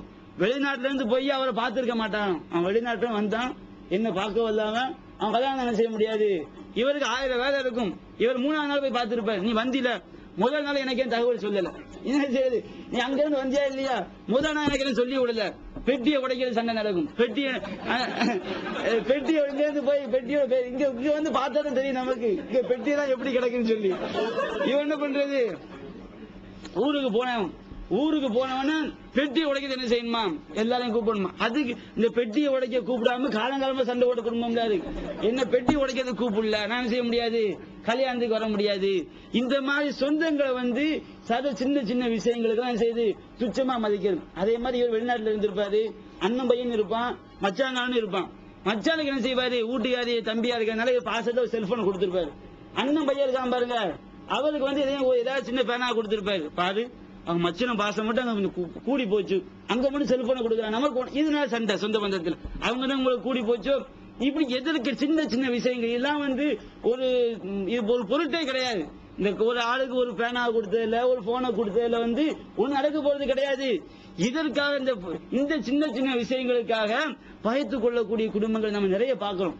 இந்த மாதிரி பெண்கள் எல்லாம் சிறிய குறைகளை கூட பெருசா நினைச்சாங்க எடுத்து வச்சு காலங்காலமா சொந்த பந்தங்களை பகைத்து வாழக்கூடிய குடும்பங்கள் நம்ம இஸ்லாமிய சமுதாயத்துல சர்வ சாதாரணமா இருக்கு. இந்த மாதிரி ஆட்கள் என்ன செய்யணும், இந்த ஹதீஸ்களை சிந்தித்து பார்க்க வேண்டும். அதே போன்று சொந்த பந்தங்களை இணைத்து வாழ்வது என்பது அவங்க பகைத்தாலும் நாம் இணைச்சு வாழ்ற பாருங்க, அதுதான் சொந்தத்தை இணைத்து வாழ்வது என்பது. அவங்க இணையும் போது நாம இணைகிறது, அவங்க பகைக்கும் போது நாம பகைக்கிறது, இது இணைத்து வாழ்வது கிடையாது. நபிகள் நாயகம் ஸல்லல்லாஹு அலைஹி வஸல்லம் சொல்லி காட்டுறாங்க, லைசல் வாசிலு பில் முகாஃபி, அதாவது பதிலுக்கு பதிலாக இணைத்து வாழக்கூடியவன் சொந்தங்களை இணைத்து வாழக்கூடியவன் கிடையாது. அவங்க வந்தா இவ போய் சேர்றது, அவங்க பிரிஞ்சா இவ பிரிஞ்சு போயிடுறது, இவன் இணைத்து வாழக்கூடியவன் கிடையாது. வலாக்கின் அல் வாசிலு, சொந்த பந்தங்களை இணைத்து வாழக்கூடிய யாரு தெரியுமா, அல்லதி இதா குதிஅத் ரஹிமஹு வஸலஹா, அந்த உறவு துண்டிக்கப்படும் போதும் அதை இணைத்து வாழ்கின்றானே. அண்ணங்கார் ரொம்ப வலுக்கட்டாயமா இருக்காரா, தம்பி இறங்கி போ, நம்ம என்ன செய்யணும், இறங்கி போய் என்ன செய்யணும், அண்ணனோட போய் சேரணும். தம்பி ரொம்ப கடுமையான ஆளா இருக்காரா, அண்ணன் என்ன செய்யணும், இறங்கி போய் தம்பியோட சேர வேணும். அங்க அண்ணன் தம்பி நம்ம வயசுல கூடுனாலு இந்த மாதிரிதான் பார்த்து வச்சுக்கிட்டு மறுமை நம்ம லெவல் என்ன செஞ்சிடும், நம்ம செஞ்சு பார்க்கணும். பிரச்சனை வருது, நமக்கு வந்து ஈகோ பிரச்சனை வந்துடக்கூடாது. சின்ன பையன் நமக்கு 4 பேருக்கு பிறகு பிறந்த ஆளு, இவரை போய் நம்ம போய் சேர்க்கிறதோ அப்படின்னு செய்வாரு அண்ணங்க நினைப்பார். அந்த எண்ணம் வந்துடக்கூடாது. இந்த உலகத்துல நம்ம போய் சேர்றோம், அது நமக்கு இழிவாத்தான் இருக்கும். எப்படி அண்ணன் எப்படி இறங்கி போறது, இந்த உலகத்துக்கு 4 பேர் தப்பா பேசணும் பாரு. இவ்வளவு பெரிய அண்ணனா இருக்கையும் தம்பிக்கு இறங்கி போறான் பாரு, என்ன செய்வாங்க, இப்படி ஊர் பக்கம் 4 பேர் தப்பா பேசுவாங்க. பிரிச்சு விடுறதுன்னு ஆளுக்கு நாட்டாமை தான் செய்வாங்க. இந்த நாட்டாமையுடைய வேலை என்ன பண்றது, நிறைய பிரிச்சு விடுற வேலை அவங்களே பார்த்து விட்டுருவாங்க. அந்த மாதிரிலாம் இருக்கு. அப்ப நீங்க அண்ணங்க என்ன நினைக்கணும், சரி நமக்கு இந்த உலகத்தை 4 பேர் தப்பா பேசும், அது பெருசா வரக்கூடாது, நாளைக்கு அல்லாட்ட நம்ம செய்யக்கூடாது, பாதிக்கப்பட்டக்கூடாது. அப்படி அண்ணன் இறங்கி போகணும். தம்பி அப்படி என்ன செய்யணும், சரி நம்ம அண்ணன் போய் நம்ம பேசுவோம். அவர் தம்பி என்ன செய்யணும், இறங்கி அண்ணன் போய், அண்ணன் பெரிய ஆளா இருக்காரு, குடும்பத்துல பெரிய ஆளா இருக்காரு, நாம சின்ன பையனா இருக்கும் போது அவர் தான் செஞ்சிருக்காரு, பாடுபட்டு வளர்த்திருக்காரு. தம்பி என்ன செய்யணும், அண்ணன் நெருங்கி போகணும். இந்த மாதிரி என்ன வருது, இந்த மாதிரி வருவதுதான் சொந்தங்களை இணைத்து வாழ்வது. பதிலுக்கு பதில் இணைப்பது கிடையாது. சொந்தம் துண்டிக்கும் போது அதை இணைச்சு வாழ்ற பாருங்க, இவன் தான் உண்மையா, இவன் தான் சொந்த பந்தங்கள் இணைத்து வாழக்கூடியவன், அல்லாஹ்வுடைய கட்டளையை நிறைவேற்றியவர் சொல்லி நபிகள் நாயகம் ஸல்லல்லாஹு அலைஹி வஸல்லம் சொல்லக்கூடிய செய்தியை நம்ம புகாரில பார்க்கிறோம். அதே போன்று இன்னொரு ஹதீஸ் முஸ்லிம் என்ற கிரந்தத்திலே பதிவு செய்யப்பட்டிருக்கிறது. ஒரு சஹாபி ரசூலுல்லாஹ்ட்ட வர்றாரு, யா ரசூலல்லாஹ் இன்னலிய கலாபத்தன், எனக்கு சில சொந்தக்காரங்க இருக்கிறாங்க, அசிலுகும் யக்தவுனி, நான் அவங்களை இணைச்சு வாழ்றேன், அவங்க என்ன செய்றாங்க, என்ன வந்து பகைத்து கொண்டே இருக்கின்றார்கள். உஹ்சினு இலைக்கும், நான் அவங்களுக்கு நல்ல உபகாரம் பண்றேன். யுசீவுன இலைய, அவங்க என்ன செய்றாங்க, எனக்கு வந்து துன்பமே தருகின்றார்கள். அகிலும் அணுகும், நான் அவங்கள்ட்ட புத்திசாலியா நடந்து கொள்கின்றேன். எஜுவதுன அலைய, அவங்க எங்கிட்ட வந்து முட்டாள்தனமா என்ன செய்றாங்க, நடந்து கொள்கிறாங்கன்னு சொல்லி ரசூலுல்லாஹ் சொல்றாங்க. நான் அவங்க சேர்த்து வாழ்ந்தா என்ன பகைக்கிறாங்க, நான் நல்லபடியா நடந்தா முட்டாள்தனமா நடந்து கொள்றாங்க, நான் என்ன பண்றேன்னு கேட்கறாங்க. அவன் நபிகள் சொல்றாங்க, லைன் குந்த கமா குல்த, நீ சொன்ன மாதிரி நடந்து இருந்தாய் என்றால் அன்னமா துசிஃபுகுமுல் மல்ல, நீ அவர்களுக்கு மண் இருக்கு பாருங்க, அதை உண்ண கொடுத்தவனை போன்றவனாவான். அவங்க என்ன செய்றாங்க, நீ அவங்களுடைய வாயில மண்ணடியை இறந்து விட்டாய், உனக்கு ஒண்ணு கிடையாது. அவங்க தான் என்ன செய்றாங்க, மண்ணை வந்து என்ன செய்றாங்க, சாப்பிட்டு கொண்டிருக்கின்றார்கள். வலா யஸாலு மஅக மினல்லாஹி லஹீருன் அலைஹிம் மாதும் அலா தாலிக், நீ இவ்வாறு இருக்கும் பொழுதெல்லாம் அல்லாஹ்விடமிருந்து உனக்கு ஒரு உதவியாளர் உன்னோடு இருந்து கொண்டே இருப்பார். ஒரு மலக்கு என்ன செய்வாரு, உனக்கு துணையா இருப்பாரு. அப்ப இந்த ஹதீஸ் என்ன விளங்குது, சொந்த பந்தங்கள் பகைத்தாலும் இணைச்சு வாழ்ற பாருங்க, அதுதான் சிறப்புக்குரியது சொல்லி நமக்கு என்ன செய்யுது விளங்குது. அவங்க முட்டாள்தனமா நடந்தாலும் நாம என்ன செய்யக்கூடாது, முட்டாள்தனமா நடக்கக்கூடாது. ஒரு பேனாக்கள் சண்டை போடுறாங்களா, உடனே நம்ம என்ன செய்யணும், அவங்களை வெட்டி விட்டுறக்கூடாது, நாம ஒரு மிக்சி வாங்கி கொடுத்துடணும். நாம இருந்தா காசு இல்லாத, காசு இருந்தா வச்சுக்கிறீங்க, சில குடும்பங்கள்ல பாக்கணும், நம்ம ஒரு சின்ன விஷயம் சண்டை போடுவாங்க, அப்ப அவங்க எதை விரும்புறாங்க பார்த்து ஒரு சேலையை கொடுக்க நம்ம என்ன செய்ய மாட்டோம், குறைஞ்சிட மாட்டோம். அவர் என்ன செய்யணும், வெளிநாட்டுக்கும் போன ஆளுக்கு என்ன செய்யணும், சொந்த பந்தங்க ஒரு சேலையை வாங்கி கொடுக்கிறது. அவங்க எதை விரும்புறாங்களோ 400-500 தொலைஞ்சா போயிட்டு போகுது, சொந்த பந்தங்க இணைச்ச பாக்கியம் கிடைக்கும் பாருங்க. அந்த மாதிரி நம்ம என்ன செய்யணும், இங்க பொண்டாட்டிக்காக தடுப்பா, என்ன அங்க போய் நீங்க 300 ரூபாய் சேலையை கொடுக்குறீங்க, எனக்கு மட்டும் 200 ரூபாய் சேலை, இங்கே ஒரு 200 கூட்டி கொடுக்கணும், அங்க ஒரு 400 என்ன செய்யணும், தெரிஞ்சும் தெரியாமல் தள்ளி விட்டு சொந்த பந்தம் என்ன செய்யணும், பிரியாமல் பார்த்துக் கொள்ள வேண்டும். இது வந்து முக்கியமான ஒரு அம்சம். அடுத்து நபி சஹாபாக்களை பார்க்கிறோம், எந்த அளவிற்கு சஹாபாக்கள் நடந்திருக்காங்க சொல்லி. நபிகள் நாயகம் ஸல்லல்லாஹு அலைஹி வஸல்லம் உடைய மனைவி இருக்காங்க ஆயிஷா ரலியல்லாஹு அன்ஹா, இவங்க மேல அவதூறு சொல்லப்படுது. இந்த அவதூறு வந்து அபூபக்கருடைய மகளும் கூட ஆயிஷா, 2 பேருமே இஸ்லாத்துடைய அந்த அன்றைய காலகட்டத்தில் வந்து நபிகள் அல்லாஹ்வுடைய தூதர், அவங்க குடும்பத்தில் தப்பு நடக்கும்னு சொன்னா இஸ்லாத்தை என்ன செய்யும், பாதிக்கும். அபூபக்கர் ரொம்ப ரொம்ப ரொம்ப ரொம்ப முக்கியமான ஒரு சஹாபி, அவங்க மேல ஒரு குற்றச்சாட்டு வருதுன்னு சொன்னா அதுவும் என்ன செய்யும், இஸ்லாத்தை பாதிக்கும். அப்ப இந்த நேரத்தில் வந்து ஆயிஷா அவங்க மேல அவதூறு சொல்லப்படுது, பெரிய சம்பவம். இந்த அவதூறை முன்னின்று பரப்பியவன் யாரு, முனாஃபிக்குடைய தலைவர் அப்துல்லா பின் உபைங்கிறார். அதுக்கு நிறைய முனாஃபிக் என்ன செஞ்சாங்க, நிறைய முனாஃபிக்குகள் வந்து துணையா இருந்தாங்க. அதுல ஒரு ஆள் யாருன்னு சொன்னா மிஸ்தஹ்ங்கிற ஆள். இந்த மிஸ்தஹ்ங்கிற ஆள் வந்து அபூபக்கருக்கு சொந்தக்காரர். அதே போன்று அவர் வந்து ரொம்ப ஏழையாவும் இருக்காரு. அபூபக்கர் சொந்தக்காரரும் கூட. அபூபக்கர் என்ன செய்யறாரு, ஒவ்வொரு மாசமும் அவருக்கு ஹெல்ப் பண்ணிட்டு இருக்காங்க, ஏழையா இருக்கிற காரணத்தினால, சொந்தக்காரங்களா இருக்கிற காரணத்தினால அவர் என்ன செய்யறாங்க, அதே ஹிஜ்ரத் பண்ணி வந்தாள் அந்த மிஸ்தேங்கிறாள், மக்காவில இருந்து என்ன செய்யறாரு, மதீனா ஹிஜ்ரத் பண்ணி வந்த ஆளும் கூட. அப்ப சொந்தக்காரா இருக்காரு, ஏழையா இருக்கிறாரு. அபூபக்கர் ஒவ்வொரு மாதமும் அவருக்கும் தொகையை கொடுத்து உதவி பண்ணிட்டு வர்றாங்க. அப்ப இந்த அவதூறை பரப்பியதுல வந்து முக்கியமான ஆளு மிஸ்தேங்கிறாள். அப்போ அந்த அல்லாஹ் வசனத்தை இறக்கி வைக்கிறான், ஆயிஷா மேல எந்த தவறும் கிடையாது அப்படின்னு வசனத்தை அல்லாஹ் இறக்கி வைத்த உடனே அபூபக்கர் என்ன பண்றாங்க, சரியான கோபத்தில் இருக்காங்க. என்னுடைய மகள் மீது அல்லாஹ்வுடைய தூதரின் மனைவியின் மீது அவதூறு பரப்பு இருக்கிறார். அவர் என்ன பண்றாங்க, வல்லாஹி லா உன்ஃபிகு அலா மிஸ்தஹின் அபதா, இந்த மிஸ்தஹ் என்பவருக்கு நான் செய்ய மாட்டேன், இனிமேல் உதவியே செய்ய மாட்டேன்னு செய்றாங்க, சத்தியம் பண்ணிடுறாங்க. செஞ்ச சரியான செயல் தான். ஏன்னா செய்த அவதூறும் கடுமையான அவதூறு. யாருமே சொல்லப்பட்டிருக்கு, ரசூலுல்லாஹ்வுடைய மனைவி, அல்லாஹ்வுடைய தூதர், இஸ்லாத்துடைய தூண், அந்த ரசூல் அவங்க மேல சொல்லப்படக்கூடிய ஒரு விஷயம் வந்து இஸ்லாத்தை பாதிக்கும், என்னடா குறை வர போகுதுன்னு சொல்லி எதிரிகளை தான் நோக்கி கொண்டிருக்காங்க. அபூபக்கருடைய அவள் மகள், அபூபக்கர் அவர்களும் ஒரு முக்கியமான ஒரு சஹாபி. அப்ப இப்படிப்பட்ட நிலையில வந்து சொல்லப்பட்ட அவதூறும் கடுமையான அவதூறு. அப்ப இந்த மாதிரி இருக்கும் என்ன பண்றாரு இவர், நம்முடைய நிலைப்படி நம்ம சரிதான், அபூபக்கர் அவங்க செய்த சத்தியம் வந்து மனித கண்ணோட்டத்தில் நாம் பார்க்கிறோம், அதனாலதான் சரியான நம்ம தோணுது. அப்ப அல்லாஹ் என்ன செய்யறான், 24வது அத்தியாயத்துல வந்து 22வது வசனத்தை இது விஷயமா அல்லாஹ் இறக்கி வைக்கின்றான். வலா யௌதலி உலில் ஃபலலி மின்கும் வஸ்ஸஅதி அய்யூது உலில் குர்பா, உங்களில் வசதி வாய்ப்புடையவர்கள் சொந்த பந்தங்களுக்கும் வல் மசாக்கின் ஏழைகளுக்கும் வல் முஹாஜிரீன ஃபீ சபீலில்லாஹ், அல்லாஹ்வுடைய பாதையில் ஹிஜ்ரத் செய்து வந்தவர்களுக்கும். அந்த மிஸ்தக் வந்து சொந்தமாக இருக்கிறார், ஏழையாகவும் இருக்கிறார், ஹிஜ்ரத் பண்ணி வந்த ஆளும் கூட.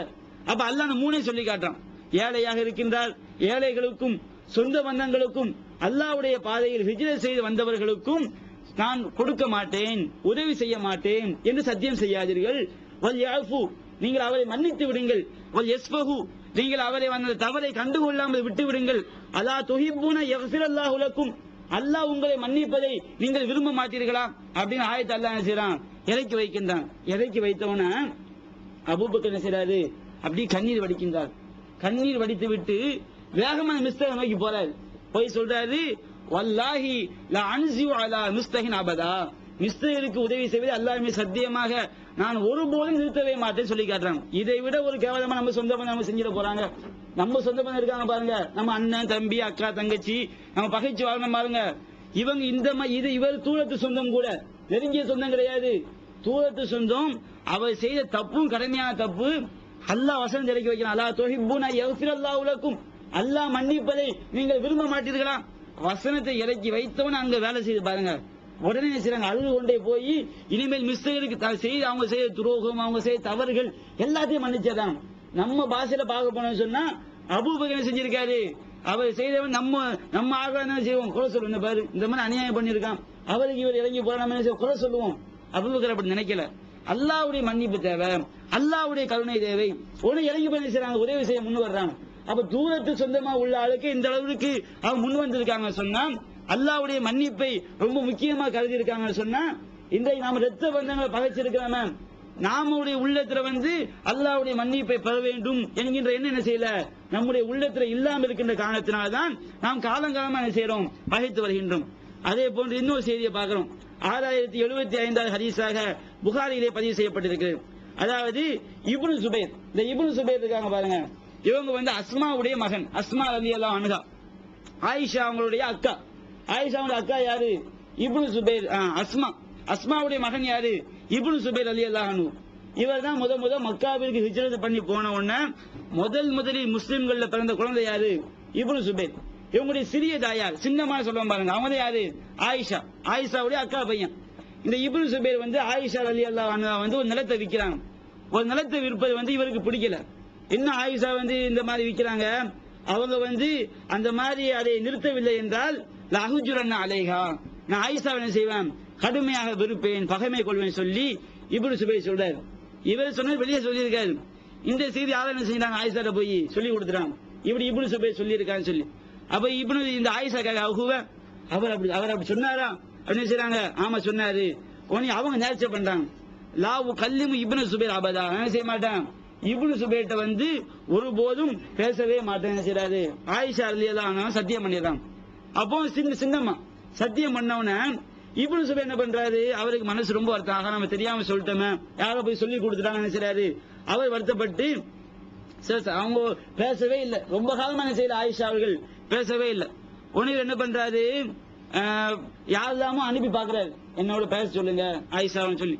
அவங்க என்ன செய்யல, நான் நேர்ச்சை செய்து விட்டேன், அல்லாஹ் நேர்ச்சை இந்த மாதிரி நேர்ச்சை செய்யக்கூடாது, இந்த சொந்த பந்தங்களை பகைப்பது, வலா தஜஅலுல்லாஹ உர்லத்தல் ஐமானிக்கும், உங்களுடைய சத்தியங்களுக்கு பரிகாரமா அல்லாஹ் ஆகக்கூடாது. அந்த தபர்ரு நல்ல காரியங்கள் செய்வதற்கு இது குர்ஆன் கண்டிக்கிற விஷயம். என்னவோ தெரியல, அவங்களுக்கு வந்து அவங்க ஏதோ ஒரு நிலையில இருந்திருப்பாங்க, அப்படிதான் வழங்க முடியுது. அப்ப ஆயிஷா என்ன பண்ணிருக்காங்க, நான் வந்து இந்த நேர்ச்சி என்ன செய்ய முடியாது, நான் முறிக்கவே முடியாது, யாருடைய பரிந்துரையும் நான் ஏற்றுக்கொள்ள பாட்டேன்னு செஞ்சிடறாங்க, மறுத்துறாங்க. திருக்குர்ஆன் தமிழாக்கம் பி ஜெய்னுலாபிதீன், அனைவருக்கும் புரியும் எளிய நடை, தேவைப்படும் வசனங்களுக்கு தெளிவான விளக்கங்கள், கலை சொற்களின் விளக்கங்கள், திருக்குர்ஆன் எவ்வாறு அருளப்பட்டது, எவ்வாறு தொகுக்கப்பட்டது என்பது குறித்து முழுமையான விளக்கம். நபிகள் நாயகம் ஸல்லல்லாஹு அலைஹி வஸல்லம் காலம் முதல் இன்று வரை குர்ஆன் பாதுகாக்கப்பட்ட வரலாறு, திருக்குர்ஆன் இறைவனின் வார்த்தைகள் என்பதற்கான அடுக்கடுக்கான ஆதாரங்கள், முந்தைய பதிப்புகளை விட மெருகூட்டப்பட்ட செய்திகள், கூடுதலான பக்கங்கள், அழகிய வடிவமைப்பு, உயர்தரமான பைண்டிங், விலை ரூபாய் 300 மட்டுமே. வெளியீடு மூன் பப்ளிகேஷன், நம்பர் 83/3, முதல் மாடி, மூர்தரு, மண்ணடி, சென்னை 1. போன் 65690810. அப்ப இவர் வந்து இந்த மாதிரி ஆயிஷா ரொம்ப பல வருடங்கள் நீண்டு கொண்டே போகுது. அப்ப என்ன பண்றாரு, மிஸ்வர் இப்னு மஹ்ரமா நண்பர்கள், மிஸ்வர் இப்னு மஹ்ரமா, அப்துல் ரஹ்மான் இப்னு அஸ்வத், இவங்க நண்பர்களா இருக்கிறாங்க. இவங்க கூட என்ன செய்யறாரு, ஆலோசனை பண்றாரு. இப்படி ஆயிஷா அவங்க வந்து சிறிய தாயார் என்னோட பேச மாட்டேங்கிறாங்க, நம்ம என்ன செய்யறது. அப்ப இவங்க என்ன பண்றாங்க, இவங்களுடைய ஆடைய, இவங்க பெரிய ஆடை போட்டிருப்பாங்க, அந்த ஆடை அவருக்கு அணிவித்து நாங்க என்ன செய்யறோம், ஆயிஷாட்ட போறோம். ஆயிஷாட்ட போய் நாங்க அனுமதி கேட்கிறோம், நீ என்ன செய்ய எங்களோட வாங்க செய்யறாங்க, போறாங்க. சொந்த எந்த அளவுக்கு இணைஞ்சு வாழலாங்க பாக்கணும். அப்ப எல்லாரும் போறாங்க, போய் ஆயிஷா அனுமதி கேட்கிறாங்க. அஸ்ஸலாமு அலைக்கி வ ரஹ்மத்துல்லாஹ் வ பரகாத்துஹு. ஆயிஷா அஸ்ஸலாமு அலைஹி சலாம் சொல்றாங்க. சலாம் சொன்ன உடனே கேக்குறாங்க, சலாம் சொல்லிவிட்டா நான் துகுலு, நாங்க உள்ள வரலாமான்னு கேக்குறாங்க. அப்ப ஆயிஷா உதுகுலு, நீங்க உள்ள வாங்கங்கறாங்க. திரும்ப நாங்க எல்லாருமே வரலாமான்னு கேக்குறாங்க. நாங்க எல்லா குல்லுனா நாங்க எல்லா வரலாமான்னு கேக்குறாங்க. அப்ப ஆயிஷா சொல்றாங்க, இந்த இப்னு சுபைர் நிற்பதை கவனிக்காம என்ன செய்யறாங்க, அவங்க ஆடை வேற ஆடை உடுத்திருக்காங்க, இவர் ஆடை டிரெஸ் தனி, இன்னொரு ஆடை உடுத்துட்டு கவனிக்கல, வேற யாரோ வந்திருக்காங்கன்னு சொல்லிட்டு எல்லாரும் வாங்க, இவங்க பண்ண நேர்ச்சி என்னது, பேசவே மாட்டேங்கிறது. இப்ப எல்லாரும் என்ன செஞ்சிட்டாங்க, அனுமதி கொடுத்துட்டாங்க. குல்லுக்கும் உதுகுல், உதுகுலு குல்லுக்கும், எல்லாரும் வாங்க.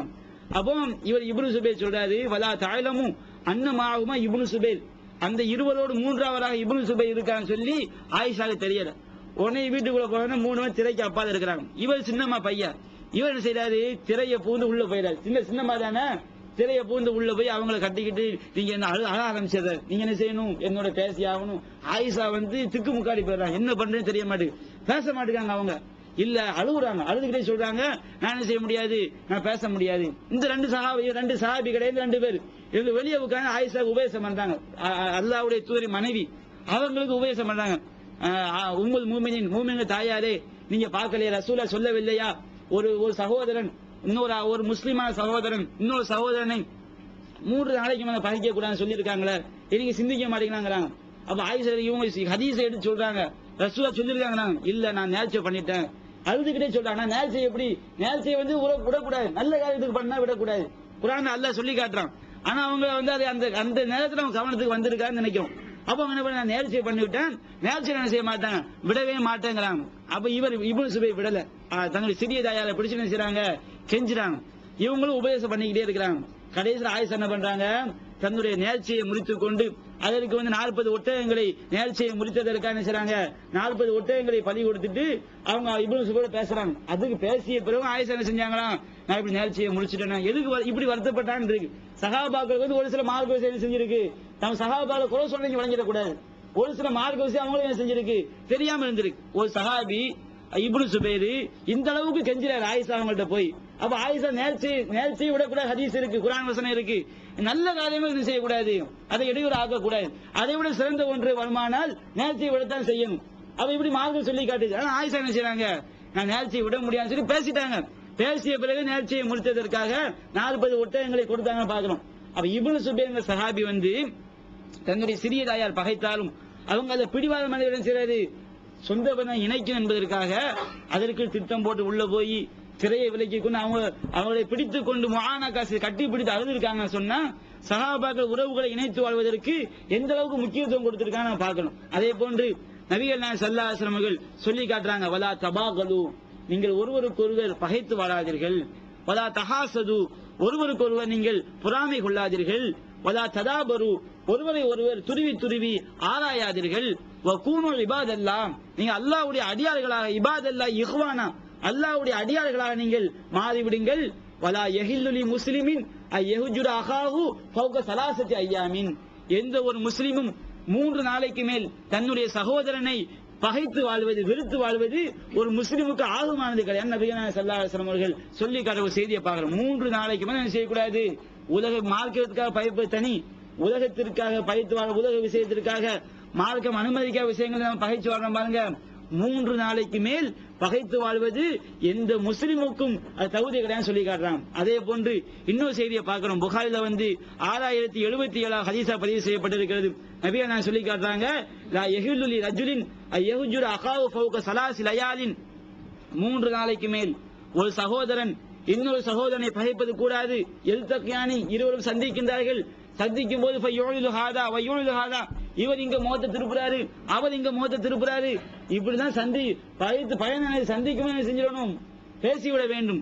3 நாளைக்குமே செய்யக்கூடாது, சந்தித்தும் பேசாமல் இருப்பது கூடாது. அவர் சந்திக்கும் போது இவர் இங்க முகத்தை திருப்புறாரு, அவர் இங்க முகத்தை திருப்புறாரு, இது கூடாது. அல்லதி எவ்வளோ பிஸ்ஸலாம் சிறந்தவர் யார் தெரியுமா? இந்த உலகத்துல எவன் முதல்ல போய் கை கொடுக்கிறான் அவன் நம்ம இழிவா நினைப்போம். நம்ம கிட்ட இறங்கி வந்துட்டாரு பாரு, நான் போய் பேசல, அவதான் நம்ம அது பெருமையா நினைப்போம். அது அல்லாஹ் கிட்ட பெருமை கிடையாது. சிறந்தவர் யார் தெரியுமா?